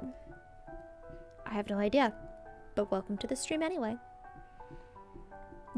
Have you really been gone 5 months? I don't think so. It doesn't feel like 5 months. Maybe 2 months, but not 5. No way you've been gone 5 months. But yeah, welcome back. It's all for flavor. You can accept 6th admission. Yeah, flavor. Dude, the world building of this fic explaining so many small things is really awesome. Like the fact that the characters eat protein brick and they have flavor packets that they put on it, and you have like, oh, this tastes like green flavor. Like it's gotten to the point in the future where it's not like lime flavored or chili flavored or blue raspberry flavored. No, it's green flavored, red flavored, orange flavored, blue flavored. It's so I love that one scene where Corey is eating stuff on Cetus and she's freaking out because this tastes like red flavor, but it's not red. How is it red flavored? Like she was so confused, and it was awesome. like small details about world building like that. It's great. The fact that like Almaru's Bazaar, there's other vendors selling stuff, making it an actual bazaar kind of thing. Anyway. No, it's fine. It's fine, Jevil. There's no pressure. There's no pressure at all. Like, if you want to join in, if you want to tune in and come and say hi, you can come and say hi. I'm not going to judge you for not showing up. It's not like I have a checklist next to my screen with, like, a list of all the viewers and, like, checking it off. Ah, Jevil didn't show up today. So disappointed. Ugh, cannot believe this. No, so don't worry. Don't ever feel pressured into it. If you want to hang out off stream, I do have a Discord you can join. I do hang out in it pretty frequently. Yeah. Don't feel bad about it. If you can't make it, you can't make it. I ain't gonna judge for that. This is entertainment. You come here to be entertained. You're under no obligation to keep coming. The only unrealistic thing you've heard so far is Lunaro being popular. The conclave. It had an audience watching it. What is this? Oh, wish. Star Trek Enterprise. Huh, you haven't watched it, but you suppose this device sounds like a protein resequencer. Ooh, Francis Schmanche. I love futuristic high-tech stuff like that. Like, such excellent attention to detail. Jevil hitting me with them wingdings. You definitely say food tastes like a color now. True. It's just not usually a good thing if you eat a candy and say it tastes like blue. True. But hey, yeah, like yellow is usually banana flavored, you know? And red is usually cherry or strawberry flavored. I do have a list. You can't prove that. You can't prove that. You can't prove it. What are you gonna do? Fly up to space? Break into the spaceship? Fight past the security levels? Get to my quarters and look at the list? There is no list. You have my word. You have my word. There is no list. Jesse OJ. Hello. Welcome to the stream. I don't remember if you were in earlier, but welcome anyway. Welcome. There's too many people whose names I'll start with J. Oh, well, I hope you get better soon. That's the thing about the winter seasons. You get sick. Arms. You get sick real easy during winter, so get well soon. Enjoy the soup. Anyway, moving on.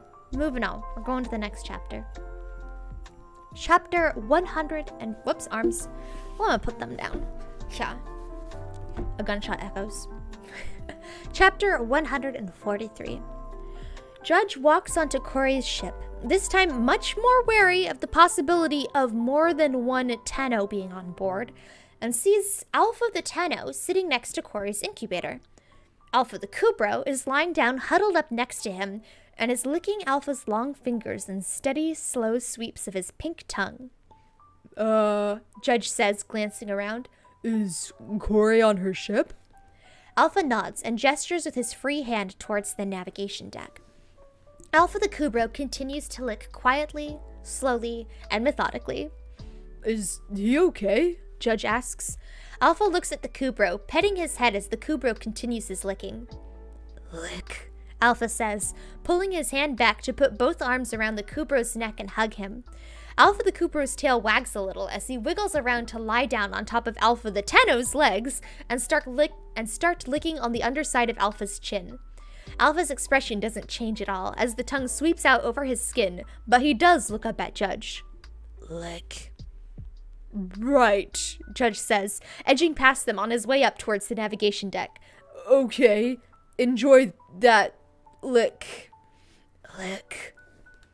The ramp to the navigation deck descends for him as he approaches, and the now familiar tones of Nora's nightwave frequency fill the air, as well as the sound of Cora yelling, another familiar sound.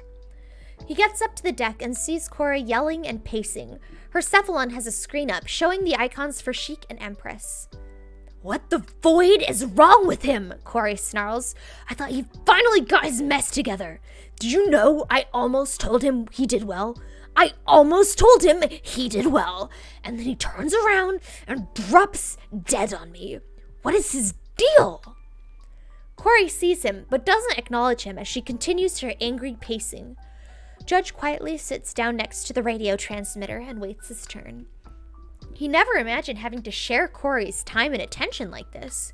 He did say she needed to make friends, but somehow he didn't ever really think about what that would mean. He's conflicted about it. And they're his friends too, so it's not like he's lost her or anything. Not that he's ever had her, of course. You can't really have Spring. Look, he's only good at one thing. Sport, Sheik's voice says. All he's good at is sport. Normal missions? Not sport. That's work. That's stuff. That stuff that isn't sport. But with this Nightwave business, suddenly it's sport. It's got a concrete goal for him. Tricks and stuff. And capture the target isn't a good enough goal for him? If it adds in, like, with a spin or something like that, Sheik replies, he's a simple boy. Cut him a break. With respect, the Empress says, he's been on an extended break. I'm not going to give him a break, Corey snaps, because 2 days ago, he was pulling his weight on a defense mission. We got up to 30 waves. 30 before he got bored and left. Today, I could barely carry the both of us through 10 waves because he kept falling or getting lost or whatever. His excuse? Guess his excuse. The silence is deafening. He said that was last week's punk, Corey continues. What the void does that mean? He said this week's punk is good at interceptions. Who cares?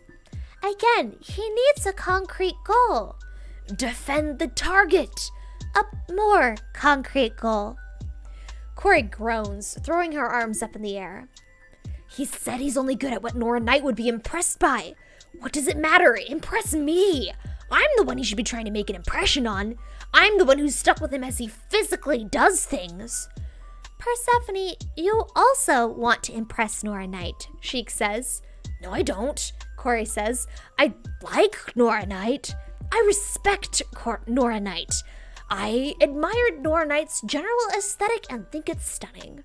I do things for Nora Knight because I'm intrigued by her, but I don't care what she thinks about me, and I don't think Nora Knight cares either way.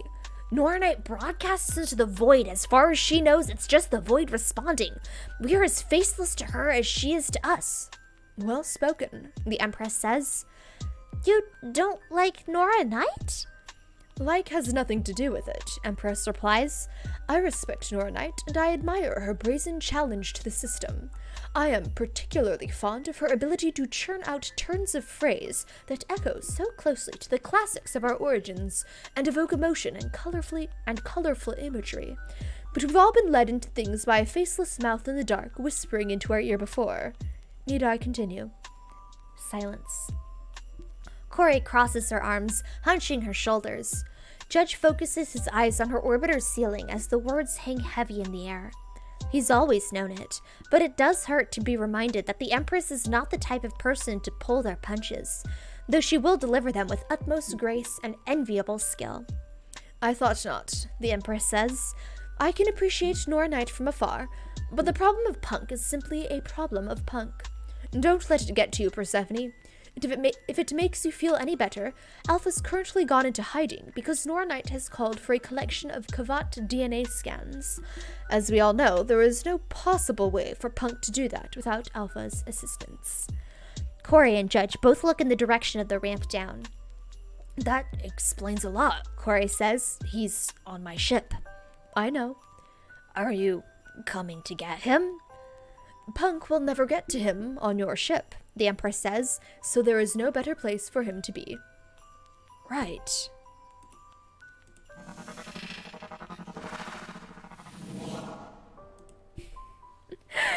Chaotic King Devil, am I an alien? I am not an alien, but I live with aliens. So TLDR, I'm just a normal human. I was sent out into space on an exploratory mission. Our ship blew up. I was sent drifting in space for a while, and I got picked up by aliens. They cannot bring me back to Earth because I now emit a deadly energy that will kill other people on contact. And yeah, so I have to kind of hang out with the aliens for now. And they do not really have any intention of making a pit stop on a planet anytime soon. They're just happy jetting from Nebulux cloud to Nebulux cloud. And because they're scientists, what do you expect them to do? They're like utter nerds who all they care about is breaking the barrier of science and whatnot. They're just interested in figuring out how to get Nebulux to work with their technology and seeing if they can use it as an energy source and figuring out its properties and just figuring it out. You know how scientists are. They're all like, we must understand every aspect of how this operates and stuff. Could you function as a power source? If you could find some way to make like Earth technology run on me, technically yes. That's part of what the aliens are trying to figure out. They're trying to figure out how to get technology to use it as an energy source. It's kind of like you need an adapter, right? Like if you go to a different country that uses a different number of watts, you need to have like a little adapter box to translate the current to your specific what your devices need. So technically yes, I could be used as a power source. I could be used as a battery, yes, if we could figure out a way to convert the energy into a usable substance, into a usable... Wait, there are two ways. We could either, if we could figure out that little converter box to change it into... to make stuff be able to run on it, we could do that. Or if we could invent a technology that is specifically designed to use it as a power source. Both of which are being researched on the craft I'm on. Yeah. That's a minor division of the craft, though. The larger chunk, the biggest chunk of them are basically gathering it up and running tests on the actual substance itself. They just want to know its properties, which is why they struck the deal with me of letting me call home if I'll let them experiment on me. Because I literally produce the stuff they're studying, and they have no idea why I'm still alive. I have no idea why I'm still alive. I should be dead. But instead of dying, my body is producing the stuff that should be killing me. So yeah, they're researching that. To them, I'm like a fascinating science experiment. You love doing the science with science. Yes, all the science. Sounds like the aliens need to get Nikola Tesla to help. Dude, you figured out Wi-Fi energy a century ago. I mean, if only. Your meathead. Well, hey, meatheads are still needed. You gotta have some people doing heavy lifting. I've got lore. What do you know? Of course I got lore. Of course I got lore. If you guys want to know the extended story, that was kind of a TLDR. If you want the extended story, I do have it posted in my Discord under VTuber subsector. I have it pinned. And I just remembered that I pinned a whole ton of Bionicle stuff underneath it. So you might have to scroll through the pins a bit, but I do have lore. Yeah. I also spent like 30 minutes just talking about my galaxy curl because somebody redeemed a lore dump on it. So yeah, there's that too. I could link that if anybody wants me to link it. But yeah. I got lore. I got all sorts of lore. Also, Geo, I didn't say hi. Geo. Yeah, arms. Hello, welcome to the stream. Hi. I don't think I ever said hi to iName. You've been here since like the first 5 minutes of the stream, but I never said hi. Hello. I've responded to the stuff you said, but hi. Oh, goodbye, Trouble. Goodbye. Thank you for stopping by. Hope you've had a fun time. You want to see the lore dump? All right. I'll find it. I'll link it in chat. Dun. Also, I'm loving this background music. It's great. Oh, Kirahime's live. Who knows? Who could have thought? Dun.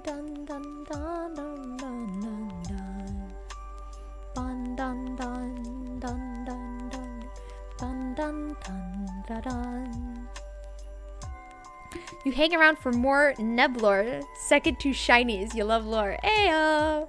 Well, glad I can help out with that. Yeah. Oh, that's another lore bit. Did you know that? Well, first off, if you ever noticed my, I have a, what is it? Heart monitor up here on my head. I don't know. You never really see it because, you know, it's off to the side, but it's up there because my whole outfit is basically a life support system, like the white thing on the chest and all of the tubes and stuff coming out of my arms. Yeah, well, okay, this arm, you can't really see it. There you go. Tubes and metal grafted and all that good stuff. It's all basically a life support system because I don't really need it, but it's there in case because, again, they don't know why I'm still alive. I should be dead. So they have me hooked up onto this on the off chance that if I suddenly decide to start following the laws of physics and die, the life support system will kick in and keep me alive. So technically, I don't need it right now, but I may need it in the future. So it's like a backup. It's a safety net just in case. And that's what the exhaust coming out behind me is. It's the exhaust ports for my life support system. So actually, I could probably turn around and show you that. I forgot I could do that. Ha. See if I can figure this out. Huh? No? There we go. There you go. The exhaust ports for the life support system. See, so you got that white bit that goes around the side. It hooks up into that, and then it all the circuitry and stuff for the you can see the circuitry for the white thing out in the front. It all connects back, and in there, yeah, that's the exhaust port. There you go. Tour of tech, all that good stuff. Anyway, moving on. Oh, right, I was looking for the lore dump. Here we go. Where is it? Miscellaneous clips. Here we go. Dun dun dun dun dun dun dun dun dun dun dun. I found it. Now to link it. Dun dun da da da da dun dun dun dun. Oh, whoops. Dun dun dun dun dun dun dun dun. There you go. There's the lore on my hair clip. The parts you never get to see. Ayo. Well, here I could do a full outfit 3D thing since you guys are interested. I don't know. All right, here, zoom it out a little. Yeah. So yeah, I got. Oh yeah, even where is it? How do I? There we go. So yeah, that stuff on my side. So here. Okay, so we got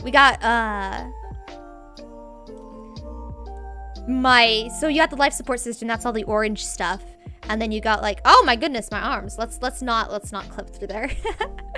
So you got like the coattail things. And then come on. Oh, I have to hold the button. Got the coattail things coming around. And so this stuff right here. Yeah, arms. This stuff right here, that's the meadow under exoskeleton thing that supports the life support system. So that's just metal bits that is the skeleton that the rest of it's all hooked up to. Anyway, Then we got, oh yeah, so the reason my skirt is so stiff is because it's actually got like this sort of ceramic thing, like the same like metal ceramic thing that my shoulder pads are made of. That's that white bit at the bottom of the skirt. So that's why, like, when I move, my skirt doesn't act like normal fabric, because it's not actually fabric. It's like like a ceramic thing. So there you go. It's very uncomfortable to sit in. But there you go. Let's see if I can get this. Yeah, you got like the floating, like, look at that. Those little ring things around the edge of the skirt, like floating. I don't know how, but it looks cool. And I got my boots. Very cool boots. There you go. Hope you guys like the thing.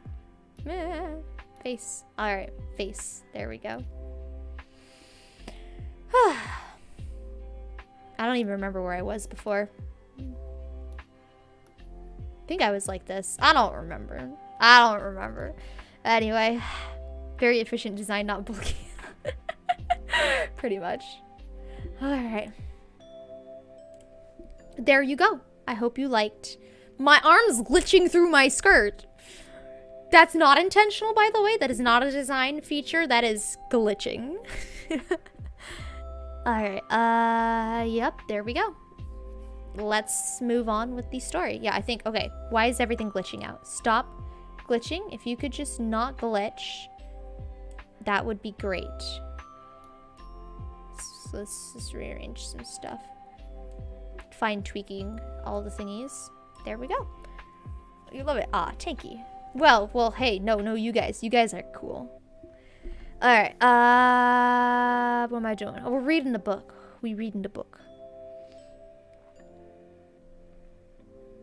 Oh, yeah. Oh, never mind.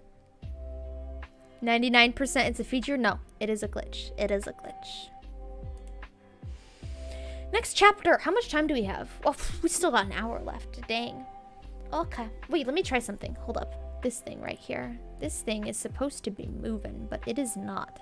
Is that because it is in YouTube? Because it's working. Hey, I got it to work. The snow is working. Yeah, I don't know why it wasn't working earlier. There we go. I fixed the snow. Hey, I fixed the snow, you guys. I fixed it. I'm so proud of myself for this very simple thing that required no skill whatsoever. Oh, to be fair, you sent that for showcase. The ceramaplast skirt. Well, hey, it worked out. It just works. I mean, technically, if you're talking about the life support thing not being bulky, it really doesn't get in the way. I mean, the back will clack against the chair if I, like, lean back. But, like, that's about it. Like, the shoulder pads aren't really as uncomfortable as you'd think. Oh, you're talking about the fact that there's the metal exoskeleton underneath. Oh, well, it's not bulky. It just makes it hard to, like, bend forward, which is why I kind of look like that when I bend forward. But yeah, it's actually not that bulky. But yes, sometimes it can be mildly uncomfortable, but yeah.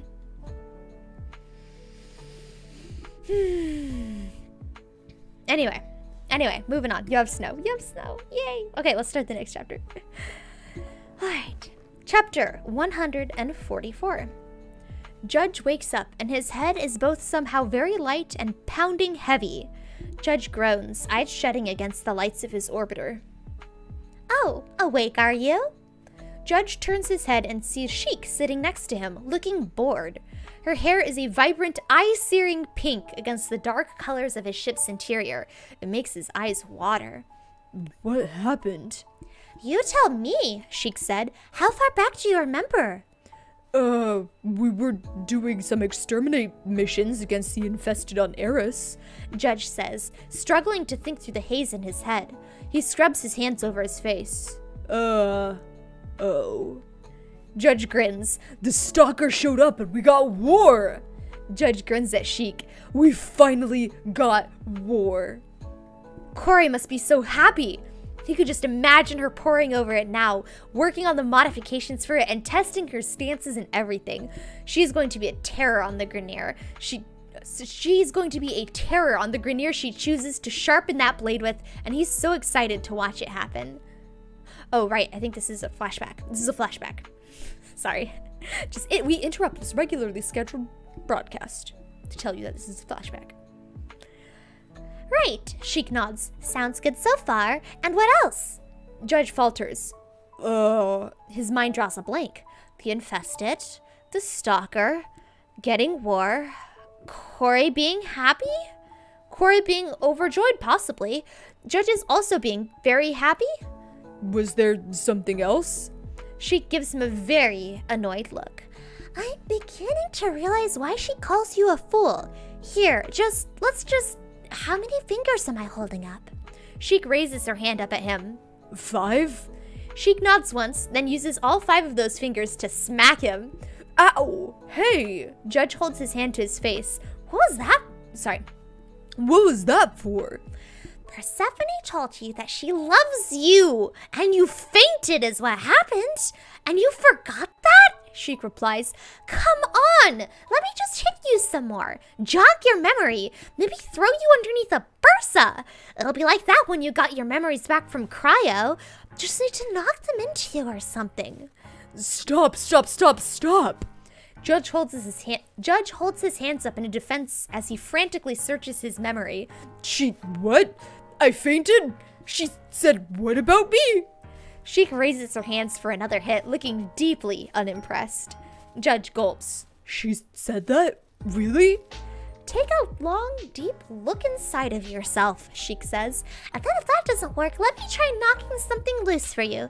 Don't worry, I'm a healer. Judge remembers the bright of Corey's laughter. He remembers laughing with her. And miracle of miracles, he remembers holding her in his arms and her just letting him, holding him back.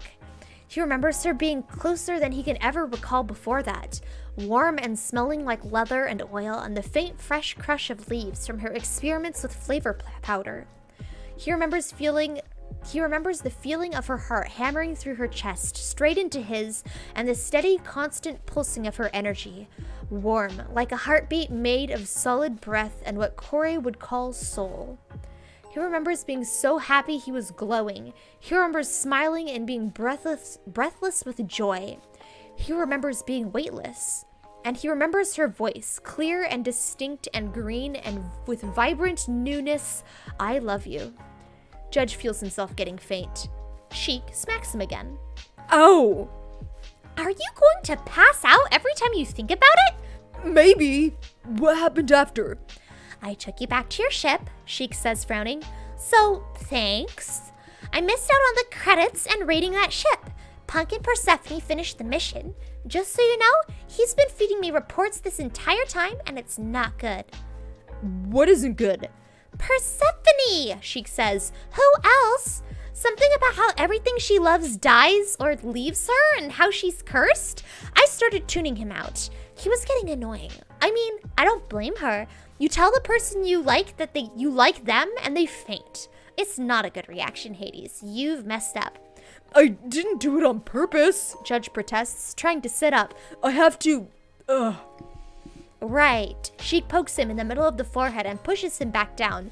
Let's workshop on that before you go off and make it worse, yeah? So, she loves you. What's your response that isn't fainting and forgetting the entire conversation? Judge's mind is one silent blank, which is many levels of new and worrisome. Normally, he can't get his thoughts to shut up. Now that he wants them to start shooting ideas at him, every single part of him is stuck on complete, dead silence. She covers her face with her hand. This shouldn't be hard. How is this so hard? Okay, what do you think of Persephone? Words, Hades. Use your words. Sorry, I lost my spot. She... fight good? Void, blasted, Pretty spicy honey. Judge tries. He's also horrified by the stupidity coming out of his mouth right now, but he can't seem to get anything to work, so he's stuck watching himself in an out-of-body experience of embarrassed horror as he continues to spew out the absolute worst drivel. Pointy sword, itchy brain, she go fast, sometimes mean, punch hard. Okay. And Judge's mind scrambles to get two brain cells together. She's Persephone. this is worse than I thought. Sheik says. Punk's right. He can never know I said that, but he was right. We should have just had you two kiss this out ages ago. Judge's mind completely disappears at the words kiss this out. Him? Kiss? Corey? Corey? Kiss? Him? Judge? Hades? Fool? Idiot? Space detective? Judge feels his mouth hang open. Did you break again? Kiss? Judge squeaks. I wish I could hand you over to someone else, Sheik says tiredly. Hades. Judge, you're in love with her. She's my best friend. And you can be in love with your best friend? She loves me. Came straight out of her mouth. But what if she doesn't mean it the same way? That's a conversation you need to have with her. I'm just here to make sure you didn't pass out straight out of living, Sheik replies dryly. Now that we've established she likes you and you like her, what's your game plan for talking it out with her? Void. I won't, Judge says, then quickly goes on when Sheik raises her hand again. Look, Persephone isn't the type of person you talk things out with. I tried it once and she nearly killed me. I still haven't talked it out with her about Ballast and the sentience. I feel like there's other things to talk out aside from feelings. Besides, what if she doesn't want to talk it out? Oh, trust me, Judge. She's going to want to talk this one out.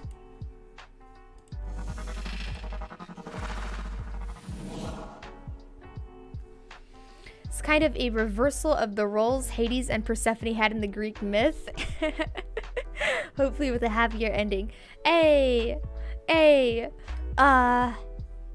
It's not really much of a parallel. So the whole thing is Persephone is spring.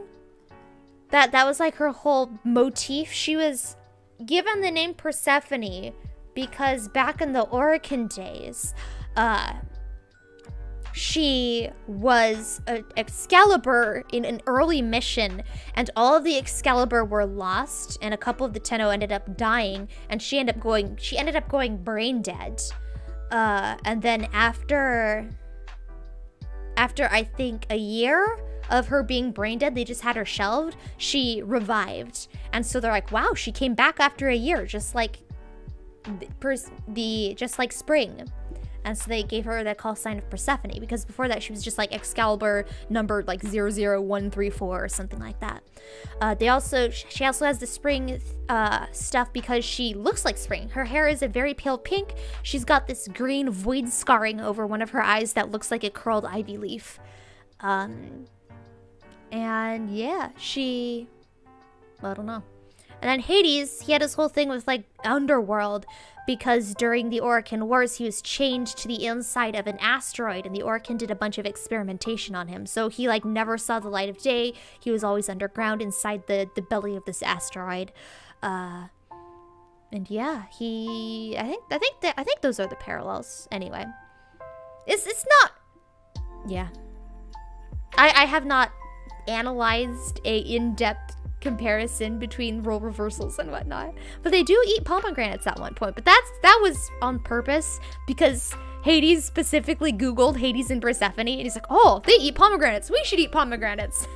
So it wasn't exactly it was a very on the nose thing. You somehow thought the dude's name was Hades. It is. So they're Tenno, right? So they have their real names, their Tenno names, and then they have their call signs, which are their usernames, basically. So their usernames. So Kore's name is Kore. she forgot her name because, again, when the Tenno go into cryosleep and they wake up at the beginning of the video game, they forget all of their memories. Like Ortis has that one line, "Operator, do you remember the old war?" Ortis seems to have misplaced those memories.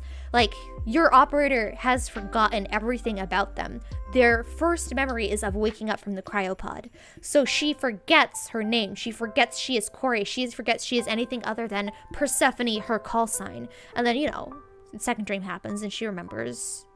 But the thing is, like, she's been connected to Judge. They met on the Czar Man, and she remembered Judge, and she remembers Judge's name before she even remembered her own.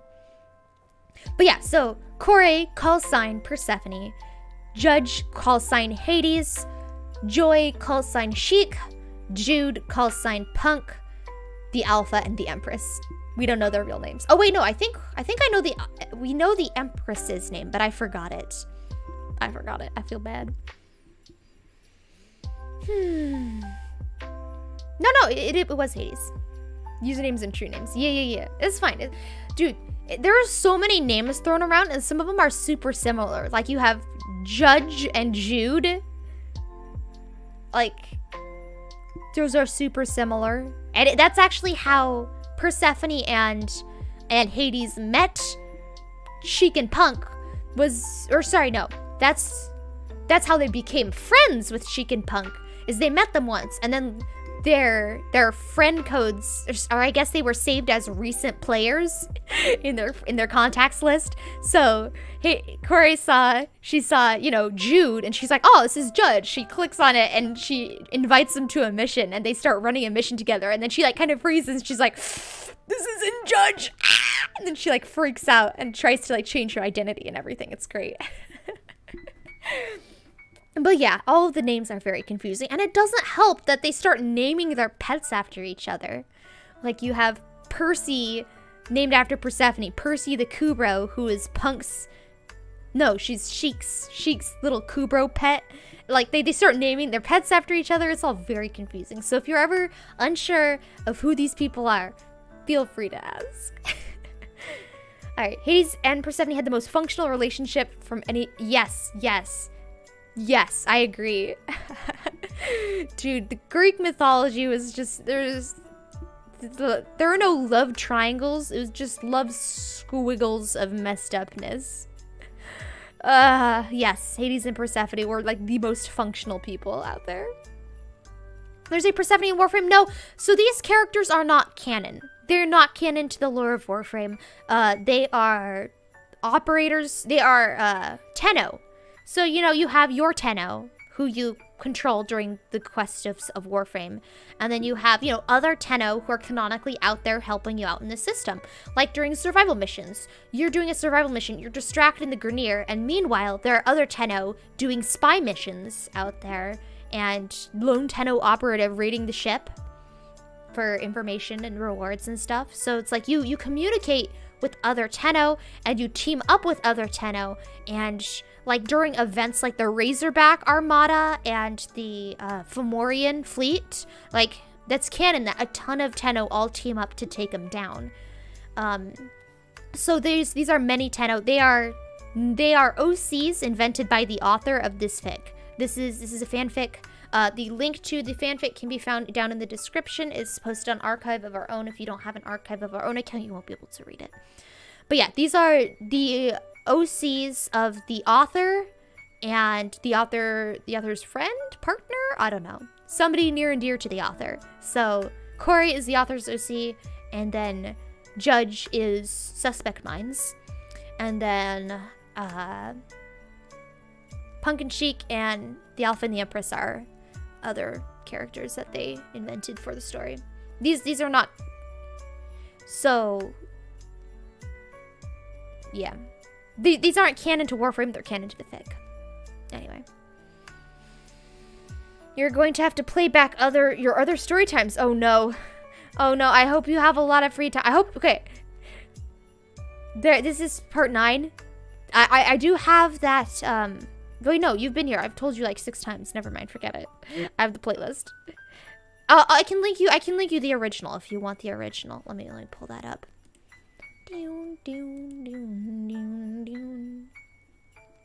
Let me see if I can find the original. Should be here. Whoops, wrong button. Should be here. These are pretty background music. Is this it? No, it's karaoke.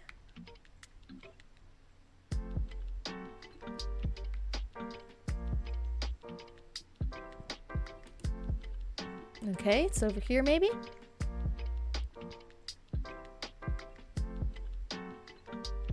All right, here we go. I found it. It was 10 hours. It was, in fact, 10 hours long. Wow, I was not exaggerating that. All right, here you go. If you want the first one is not on YouTube yet. I'm gonna figure out how to upload it to YouTube, and it'll be great. But yeah, here's the 10-hour stream. Yeah. I usually listen to a lot of audiobooks because I can like wear earbuds during the day. Like when I'm helping out the scientists and whatnot, they don't care if I'm tuning them out and have earbuds in as long as I'm, you know, there to be experimented on. So I end up listening to a lot of audiobooks. So I don't know. That's the only way I can really recommend doing this is if you just listen to it in the background while you're doing other stuff. Because definitely these are very, very long series. Because again, there's 100 and... So this is book 5. Book 5 has 186 chapters. Books 1 through 4 have less. I think they have like 3 chapters each on average. But yeah, they're very long. 70% of Greek mythology boils down to Zeus messed up and Hera is mad. Yes. One of the things that the Disney Hades got wrong, I guess. Probably what you'll listen to while you're driving back and forth to work. Ayo! Well, feel free to skip the parts where I'm just talking to chat. I don't know. Glad to be happy to help. All right, let's move on before I trip over my words even more and mess up again. All right, well that's the original 10-hour stream where we go through books 1 through 3. All right, here goes.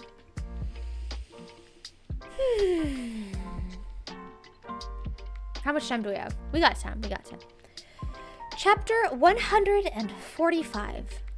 Judge's stomach feels like it's filled with 1,000 of Titania's razorflies being buffeted about on Zephyr's winds, with a handful of Inaros' sand and Gara's glass thrown in.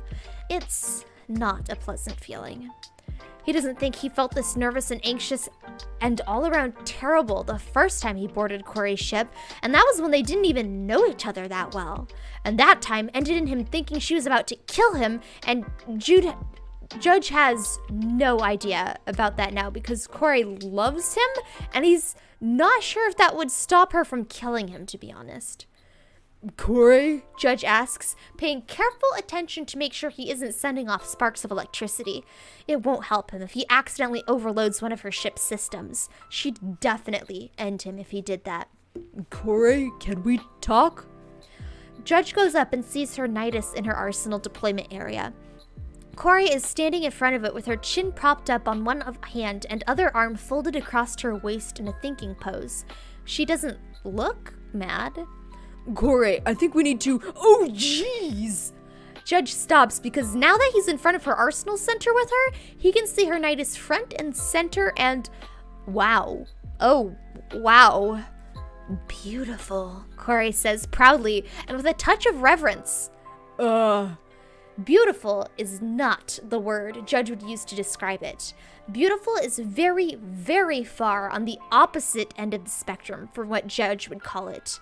Well, not hideous, but on a different axis of the spectrum, maybe? Like if he charted out beauty and terror. But sure, beautiful. He's not trying to upset Corey further here. So beauty, it's in the eye of the beholder? That's how the saying goes, supposedly. From the side, Nidus's head looked kind of like Harrow's, long and somewhat insect-like. But from the front, oh boy, whew. Judge's stomach feels terrible in a different way now, and he can faintly feel the protein brick Sheik made him eat start to worm its way back up. Oh gosh, stars and void, void and stars. Oof. Nidus's head is splayed open, and he can see parts, living parts. There's also a thin stringing bits hanging between the open parts to the center, and oh wow, it's just a lot. Beautiful, Corey repeats. I love it. Of course, I need to get full mutation for this effect, otherwise he just looks like a complete idiot. Corey's nidus twitches, by which Judge means the fleshy, clear arms crossed over his chest flex, and Judge's stomach churns. He's rethinking this entire thing right now. Corey, can we talk? Judge says, turning to her. Follow, Corey says, turning on her heel and marching towards her navigation deck. I need to see him in action. Judge follows meekly, feeling his skin crawl as he turns his back on her nidus. He catches some humidity condensing on her incubator station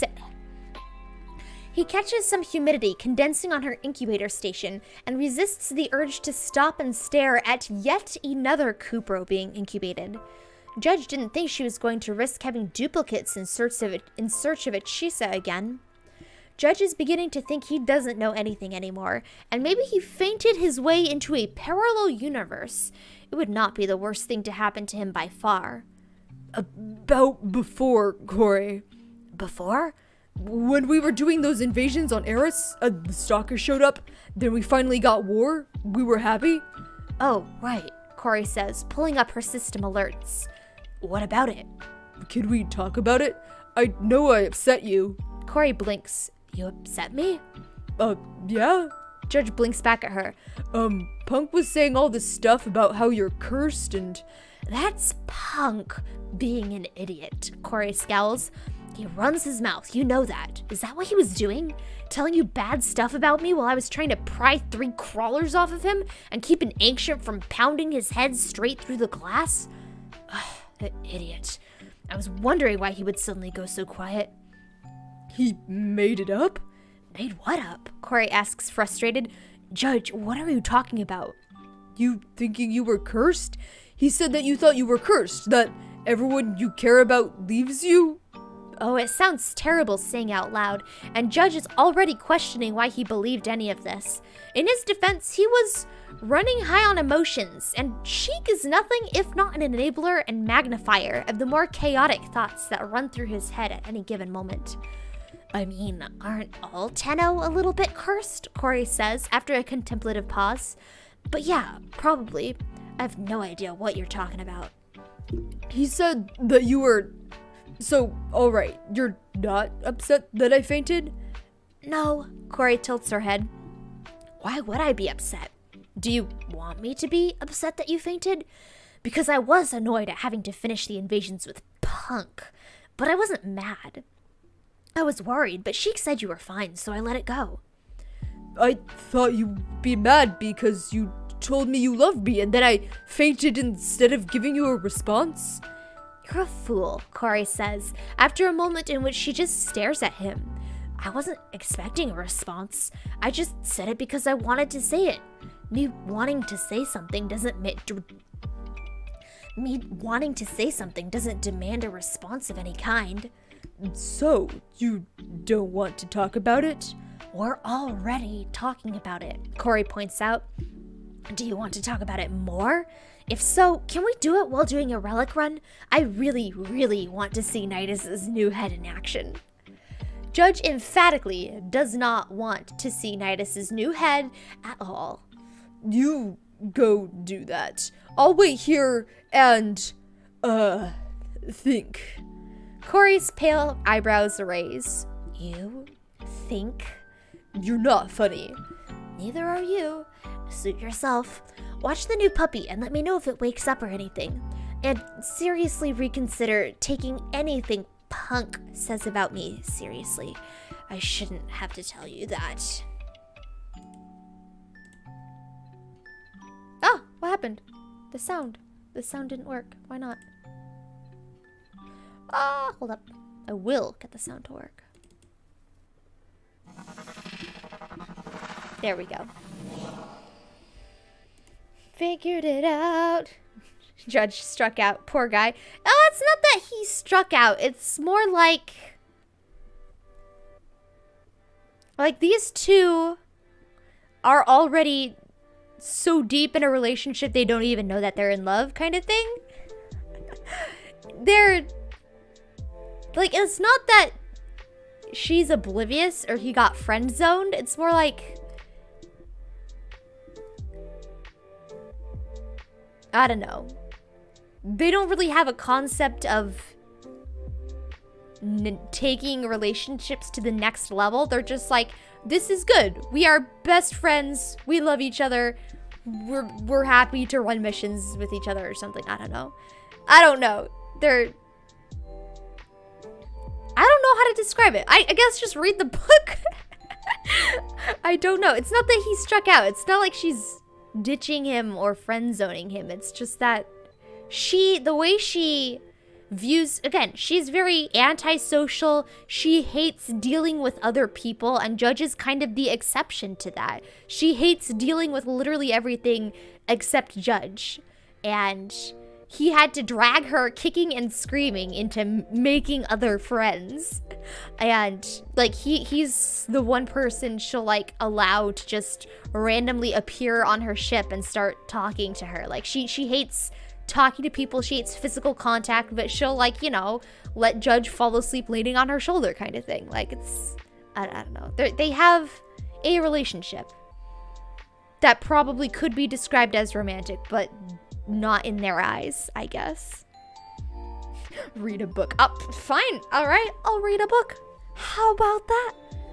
Oh, a thing. Why is that behind my head? Transformer 418. Thank you so much for following over on YouTube. That's very cool of you. YouTube. I am on YouTube. Thank you for following over on Twitch, whoever you may be in the comments. Appreciate the follow. There is a connection, yes. I mean, I feel like connection doesn't quite encapsulate it, but yes. Yes, there is. Anyway, thank you for the follow. I do stream on Twitch more than I stream on YouTube. I stream on YouTube once a week, and then Twitch is 3 times a week. And then, yeah, I also have a Discord. If I'm going to plug other stuff, I might as well plug all the things right now. I also got Discord.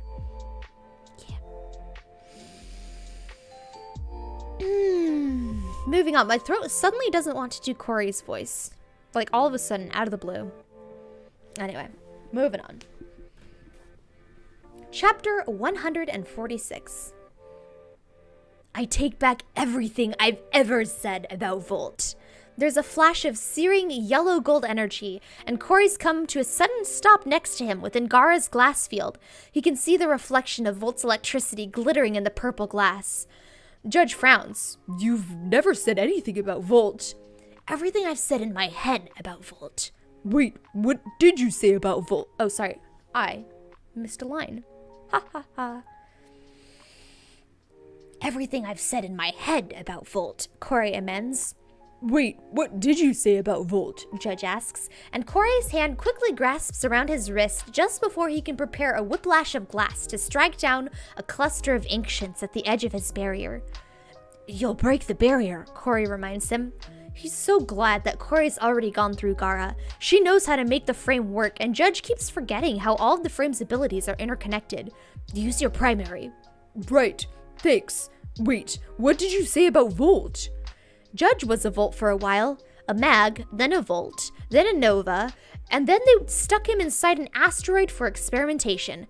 But he liked being a Volt. It was fun. It felt like something inside of him was relaxing a little, losing tension and slowing down to something that wasn't danger on legs. Nova did that more, and Inaros even more now that he had one. But Volt has a special place inside of him.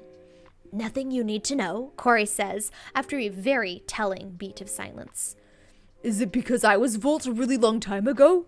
Judge should really try and get his hands on a Volt frame now. Nostalgia and stuff. Yes, Corey answers bluntly, stepping away from him as he draws his Paris and starts shooting. She nods once. Anyway, I take it all back. I like Volt. I think I'm going to keep him when I'm done. Though he is very, very fragile.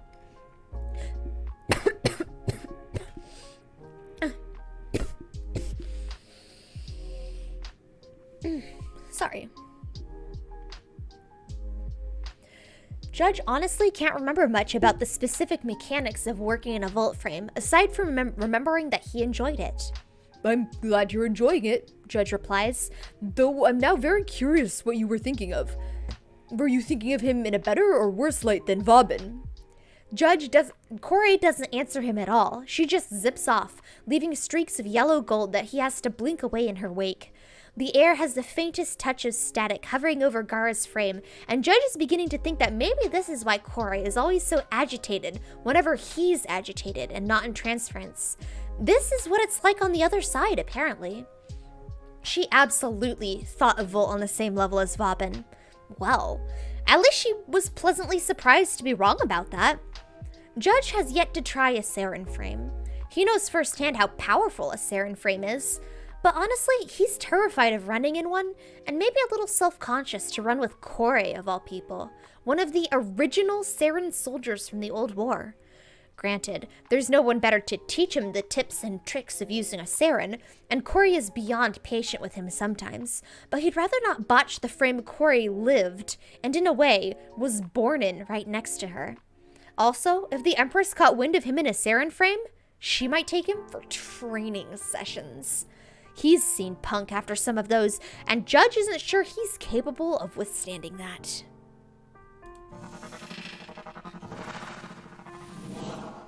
Is that a new dog? Judge asks. The new dog is about 80% leg. The new dog is also very thin, but makes up for it with great enthusiasm as it launches itself at the nearest Corpus crewman and sinks its teeth into the arm of the insulated suit, shaking and growling and snarling with astounding vigor. The crewman screams, voice muffled by their helmet, as they drop their gun, and the dog releases to grab the gun and run away with it. Chessa? Judge asks. Yes, her name is Felixia. She's all leg, and I'm proud of her, Corey replies. Felixia chucks the gun off the edge of the stair railing. Judge does not hear it land. With any luck, it killed someone on the way down. When did you incubate her? Judge asks. Finished last night. Judge gapes, double taking as Felixia runs. Amazing speed. Again, she's about 80% leg if he's rounding down, and tackles the nullifier, ripping the weapon from their hands and physically clubbing the guy in the head with it before running off to throw it away. We're on Europa, Judge hisses. This isn't the place to be bringing a puppy. Is she hurt? Corey snaps back.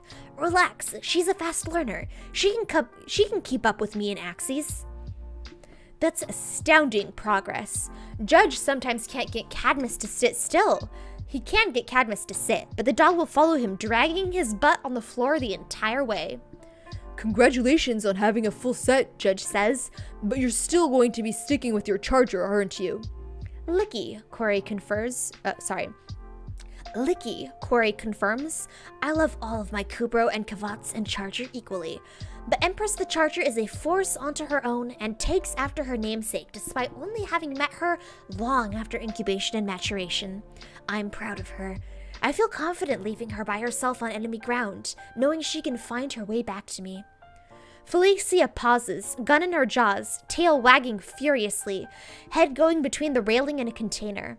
Judge punches a crewman in the head, watching them go down before punching them against the chest in the stomach just to be sure. Felixia drops the gun and pounces on the container, digging her teeth into it and shredding it open.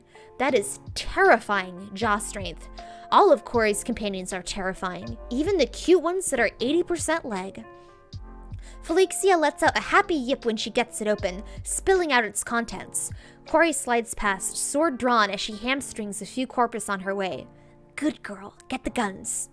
Felixia barks in understanding, going to collect the guns of the people Corey just crippled to toss over the side. Can you train my dog to do that? Your dog? I missed a line again. Can you train my dog to do that? Judge asks. Your dog, your responsibility, Corey replies. Besides, I already taught your dog to sit. You didn't even finish the job and teach him how to stay.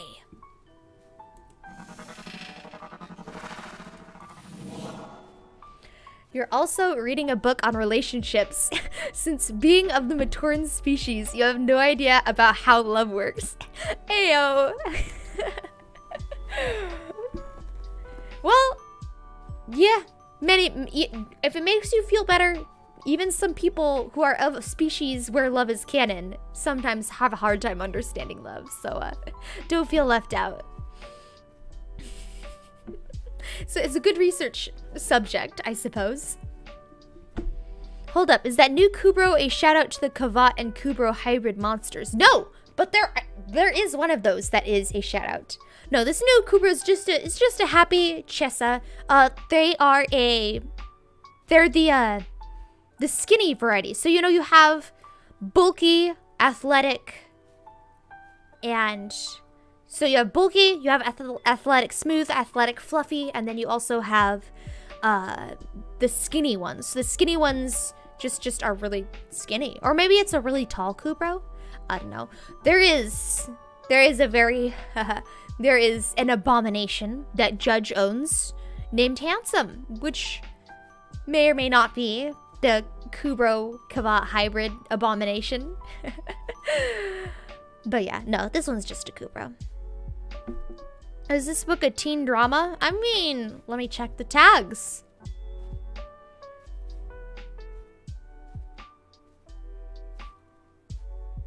It doesn't say. I suppose, technically. I wouldn't call it a drama. This is a slice of life book. This is definitely a slice of life. Slice of life book, except the life that we are getting slices of is a life which includes people who partake in daily warfare.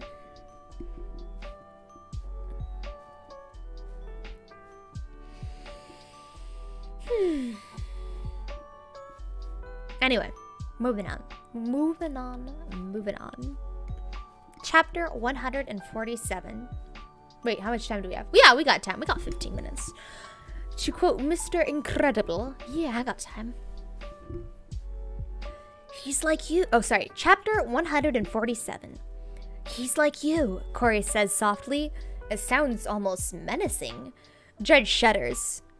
He will literally tear off in the opposite direction of me when I'm not looking, Corey continues, reaching out and grabbing the moa by its head and physically dragging it back to her side.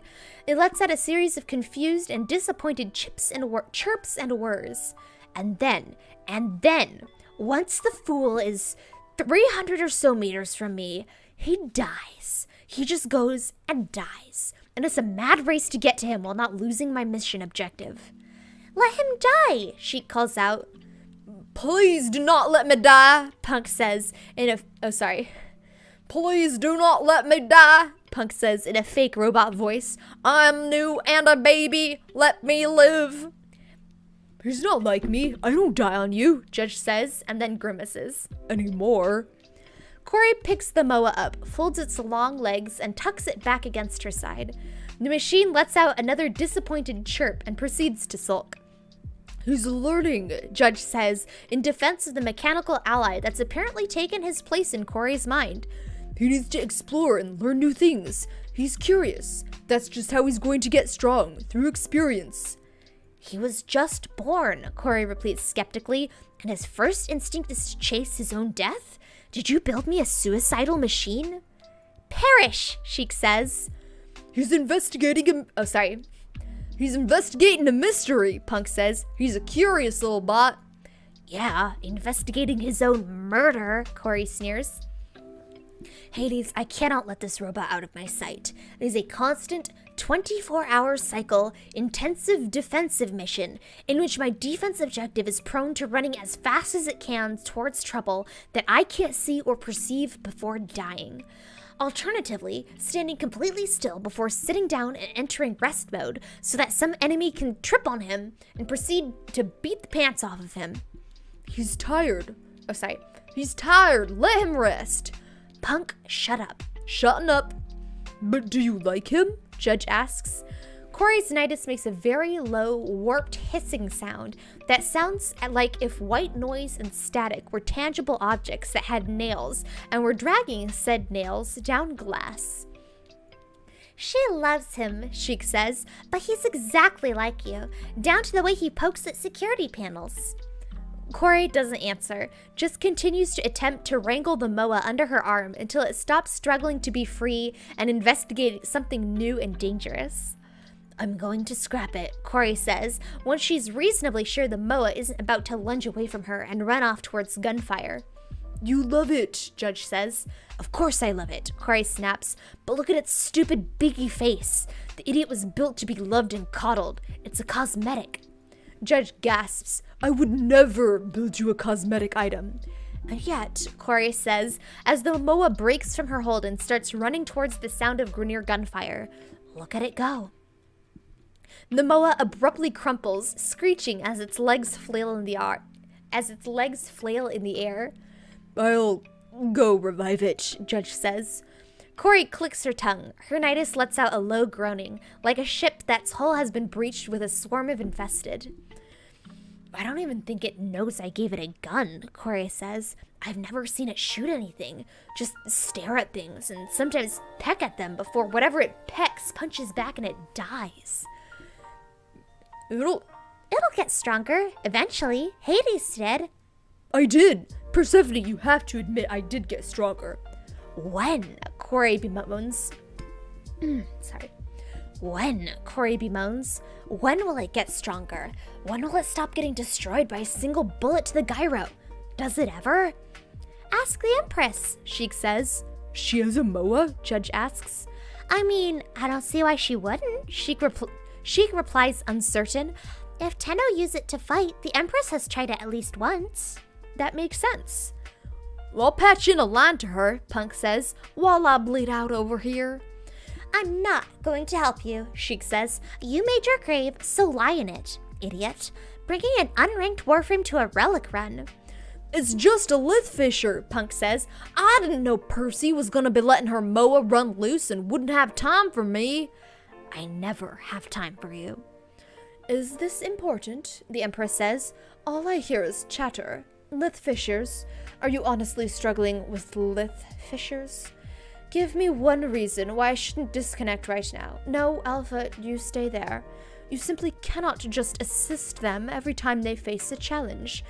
Don't give me that look. Judge has no idea what look the Empress means because he's never seen the Alpha's face have any look. Persephone's working on her Moa, the one Hades built her, Sheik says, and it's getting downed a lot. We were wondering if you had any tips, since you're you. Leave it on your ship, the Empress replies instantly. It's a cosmetic item, and anything it can do, you can do faster, better, and more reliably. Ouch. You've used Moas, right? Sorry. Losing track of the people. 1 second. Ouch. You've used Moas, right? Of course I've used them, but they simply cannot keep up with me at the speed and quality I require, the Empress says. My Kavat is the superior option. Why meddle with inferior results when I can ascertain a consistent payout? Besides, I don't trust them. Judge blinks. You don't trust them? You build them yourself. The Empress's words become very testy. Sometimes certain machines are unruly. The Alpha's voice patches in. Cephalon. She means her cephalon. There's a brief pause where Judge can only assume that the Empress and the Alpha are talking privately. I'm not going to rely on a machine, which either you or my cephalon is prone to taking control of, the Empress says, especially not when the things are so easily influenced by them. Your cephalon told my Moa to jump through a magnetic field. The thing was scrambled. Instantly scrambled. Just because your cephalon thought it would be interesting. I'm not throwing away my resources on this. Absolutely preposterous. If nothing else is needed, I'm cutting this connection. Best of luck with the Lith Fishers and the Moa. Good day.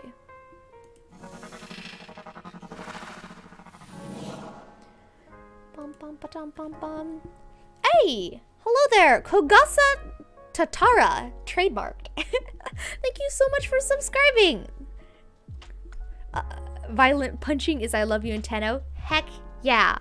Thou hast hit the nail upon its very head. Just found this, but you're loving it even with no context. Hey! Thank you. Your voice acting is amazing. Ah! I'm glad you like it. Oh, my arms. I'm so happy you like it. Like, dang. Why are my arms freaking out? They're always freaking out, I guess. Arms, work. Please. please. Thank you. I'm flattered. Thank you so much. But yeah, well, nice to meet you. My name is Nebulux. I stream on Twitch 3 days of the week and YouTube once a week. Every other YouTube, I'm reading this book series, which is an excellent book series. The link to it is down in the description. It is a Warframe fanfic. My brain instantly just died. But don't worry. Okay, so this is an episodic story. So the only plot thread is the overarching character development. So each chapter is self-contained slice of life. So you don't have to worry about jumping in and not understanding the story because each chapter has a different story. It's just the characters and their interactions with each other in the world of Warframe. It's my favorite Warframe fic, to be honest. But yeah, pleasure to meet ya. Thanks for stopping by. Did you say Warhammer? Nah, not Warhammer, Warframe. But if anyone has any Warhammer fics that are good, send them my way. I'll read them. Okay. So I guess the $1,000 question: what is the best Warhammer faction, and why is it the Necrons? Anyway, okay, I'm sensing a theme here. Bionicles, Warframes, Necrons, Exo. This may or may not be an issue. If anyone has done... Yes, they have. People have done Warframe D&D before.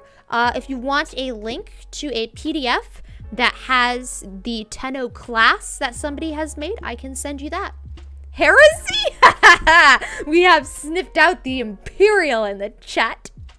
Shun the followers of the Emperor.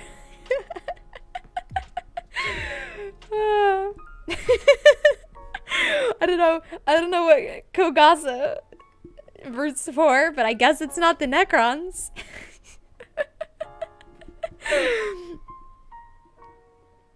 What? You've never once heard of any Warhammer 40k fics that are even remotely close? Okay, so gore and death don't count, obviously.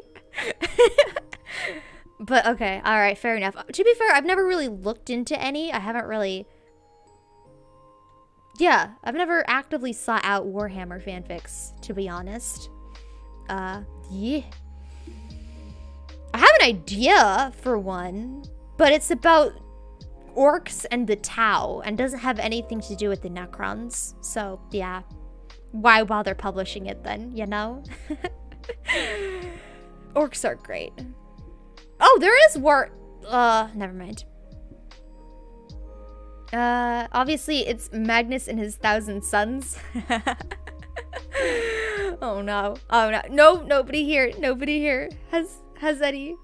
What about the Necrons? They're obviously the victims in this story. You guys are taking over their lawn. Get off their lawn. They just want to wake up from their nap and not have people on their lawn. Is that so much to ask? Is that too much to ask? Come on. You have the most bare minimum knowledge of Warhammer. I do have... No, I don't. I have a Necron lore dump. That's not a Warhammer lore dump. If you are interested in getting into Warhammer lore, there's a ton of YouTubers who cover it. The one I listen to, I've only ever listened to like one Warhammer YouTuber, so maybe there are people who are better than him. I don't know. But the guy I listen to is... What is his name? There's the B. I'm Googling it.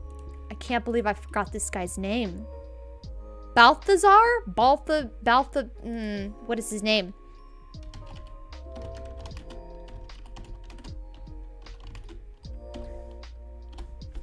Baldermort.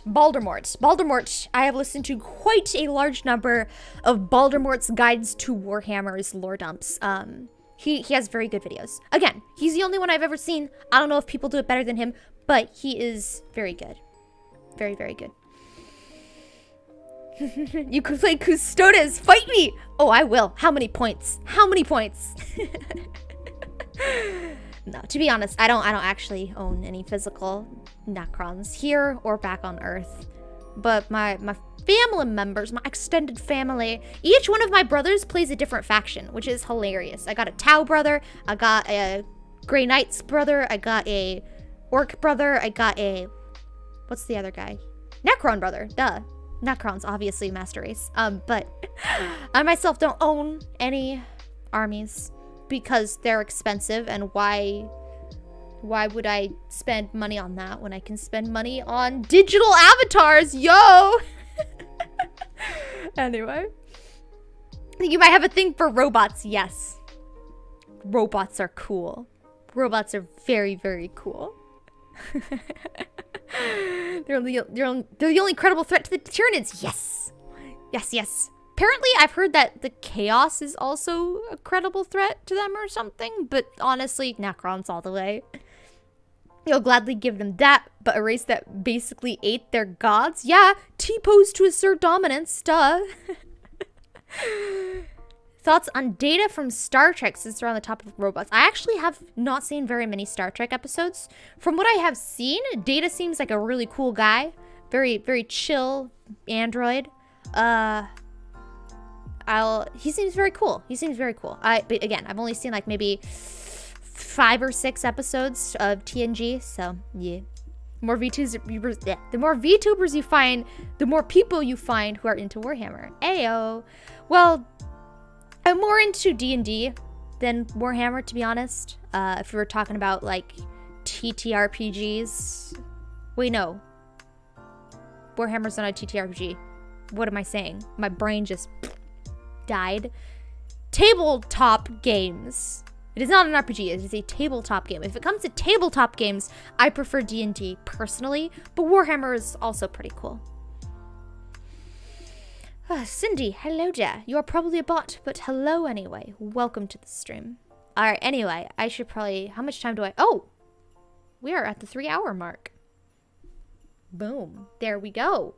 Arms. Arms do not want to work today. Sadness. All right, well, that was the last chapter. We are on chapter what? Next stream, we are going to start with chapter 148. 148 out of 186. Let me close this out. Again, the link to that is going to be the link to the actual story is in the description down below. If you go to my YouTube channel, I have a playlist with me reading all of the previous chapters up to the current chapter. Data is a bit of a butt, is he now? Again, I've only seen like 5 episodes, and it was a very long time ago. I just remember him being, cool android. D&D is a lot more beginner-friendly and streamlined for Warhammer than Warhammer. Is it? I don't know if it's more streamlined. Maybe it is. I don't know. I don't know. There's only 2 more streams for this before you reach the current last chapter. Possibly. Yes. That is an option. Why did I phrase it like that? That is a possibility, not an option. But yeah. Yeah. So I'm going to have to find a thing to read. Whoops. Hands. I'm going to have to find a thing to read when I'm done with this. Or I could just stop doing bedtime story streams. I don't know if people like them or not. If they prefer me killing people at Mach 5 in Warframe over reading stories about people killing things at Mach 5 in Warframe. Alright, well, since we have Kogasa in the chat and they are a new person, I have to do an obligatory plug for my stuff. I have a Discord channel if you want to join the Discord. You are not obliged to, but if you feel inclined to, you may. I post my weekly schedules every week on Mondays on Discord and Twitter. And then, yeah, I stream 3 days of the week on Twitch, every week on YouTube. Every other YouTube stream is me reading a bedtime story. This week just so happens to be Christmas themed, yay, because it is the 6th day of Christmas, and the tree is not coming down till we get to the 12th day of Christmas. So it's really fun. Hey, I'm glad you liked it. I know I did have... So, because books, so reading books on streams, like if I wanted to make an audiobook, like an official audiobook, it would have to be a book that that's copyright has expired. So something that was written before 1920, 1950, I don't know. Some old book. It would have to be an old book if I wanted to make a audiobook of it. If I did a currently more recently published book, then I couldn't be able to read it without getting like sued 5 ways. I mean, obviously if I'm not making money off of it, people might not care, but you know. Yeah. So I figured, hey, fics are easier. All I have to do is, I mean, you don't even technically have to ask the author probably, but I did ask the author of this one. So I do have the author's blessing. I am allowed to read their book in my streams. Alice in Wonderland? Yeah, that's probably expired by now, but I don't like Alice in Wonderland. Alice in Wonderland is confusing. It's a trippy, I guess. It's not one of my favorite books. I do know there is, I think, a YouTuber who does ASMR Alice in Wonderland. Somebody in Discord, I think, sent me a link to their to her video. H.P. Lovecraft. I had not considered that. We could read Lovecraft. Pick and choose which, though. Yeah. Let me think. I do have a couple Lovecraft books I like. Oh, stories from the Necronomicon and whatnot. There are some pretty snazzy ones. The thing is, once you've read... Lovecraft has such a style. Like, at one point, I was listening to an audiobook version of the Necronomicon, and, like, I could take off my headset and just, like, write paragraphs and paragraphs of a Lovecraft style, because, like, he has this very distinct thing where he's, like... The unfathomable, unknowable face of this wretched monstrosity haunts my dreams and very nightmares, and the very blood-curdling essence of it, like, I don't know, he's just... Why... He uses the word, like, unnamed, like, 5 trillion times and stuff. I don't know. I'll think about it. We'll see. We'll see if that's a thing we might end up doing. You have to read Lovecraft with a specific context. Not all of his stories are, like, prejudiced, though. I think I've only ever come across, like, 2. Maybe it's just because I've only read the Necronomicon and not, like, you know, other published works. But I think I've only come across 2 that were kind of, you know, meh in that regard. Most of them don't really touch on it, but yeah. He goes off on his descriptors sometimes. Fair enough.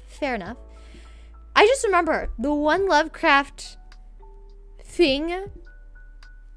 Like, okay, so if you want to know what Lovecraft's writing style is, I think my least favorite story of his is the pyramids, because it's literally just, my wife and I went on a tour of the pyramids, and it was horrifying. Oh my goodness. Like, it makes 0 sense, and he's just describing these pyramids as if they're the most terrifying thing he has ever seen in his entire life, and then he tacks on something at the end like, oh yeah, and by the way, eldritch monstrosities, okay, bye. And it's like the 90% of the thing is just him touring the pyramids and getting freaked out, and it is the weirdest thing. So yeah. That's Lovecraft in a nutshell. He freaks out over stuff that isn't even freaky. I can't even begin to describe how much horrible this thing is. Yes, that's Lovecraft. All right. Anyway, we're reaching the end of the stream. Thank you so much, everybody who stopped by. Oh, whoops! People are typing it in chat. I have to wait for it to pop up on the app. There we go. Lovecraft was afraid of everything that wasn't his home of Province, Rhode Island. Pretty much. What is it? The Miskatonic University. Is that a real place? I don't know. I've never heard of it before, but he references it like 5 trillion times, so it must be. Anyway. Can't believe I remember that name. It's been like a year since I read Lovecraft, and it's still burned in my brain. The Miskatonic University. The cornerstone of all of his stories. Anyway. Yeah. Well, I mean... stories are iconic, I guess. He invented Cthulhu, so they're enjoyable. Anyway, you guys have a good one. If you guys are on Twitch, I will see you. Arms, please. Please. Oh, wait, news. I forgot to give news at the beginning of the stream, so we're going to give it now. Saturday. So, Saturday, I have a collab with Ko and Haru. We're going to be playing some Monster Hunter World. And next week, I have a collab with Chris Nikomata here in the chat. And that's going to be fun, too. And then that is the news. I'm probably going to be finishing my Forsaken gameplay thing. I'm probably close to the end of it. I thought I was going to finish it last stream, but then I got another quest. I'm like, oh, wait, I'm not done. So, next stream, for sure. We're going to finish Forsaken, Destiny 2. But yeah. If you guys are only on YouTube, I will see you next week. And if you guys are over on Twitch, I will see you on Saturday for the collab or Sunday for my Warframe stream, my weekly Warframe stream, obligatory. Thanks for the fun. Take care. No, you. You take care. Thank you for coming, and you take care. All right, you guys have a good one. And remember, if you're ever sad that you can't kill anybody IRL, just remember, you can always kill them with kindness. Have a good one, and get ready for the whiplash of the zero transition to the snowy landscape. Bam. Have a good one, everybody. And happy 6th day of Christmas.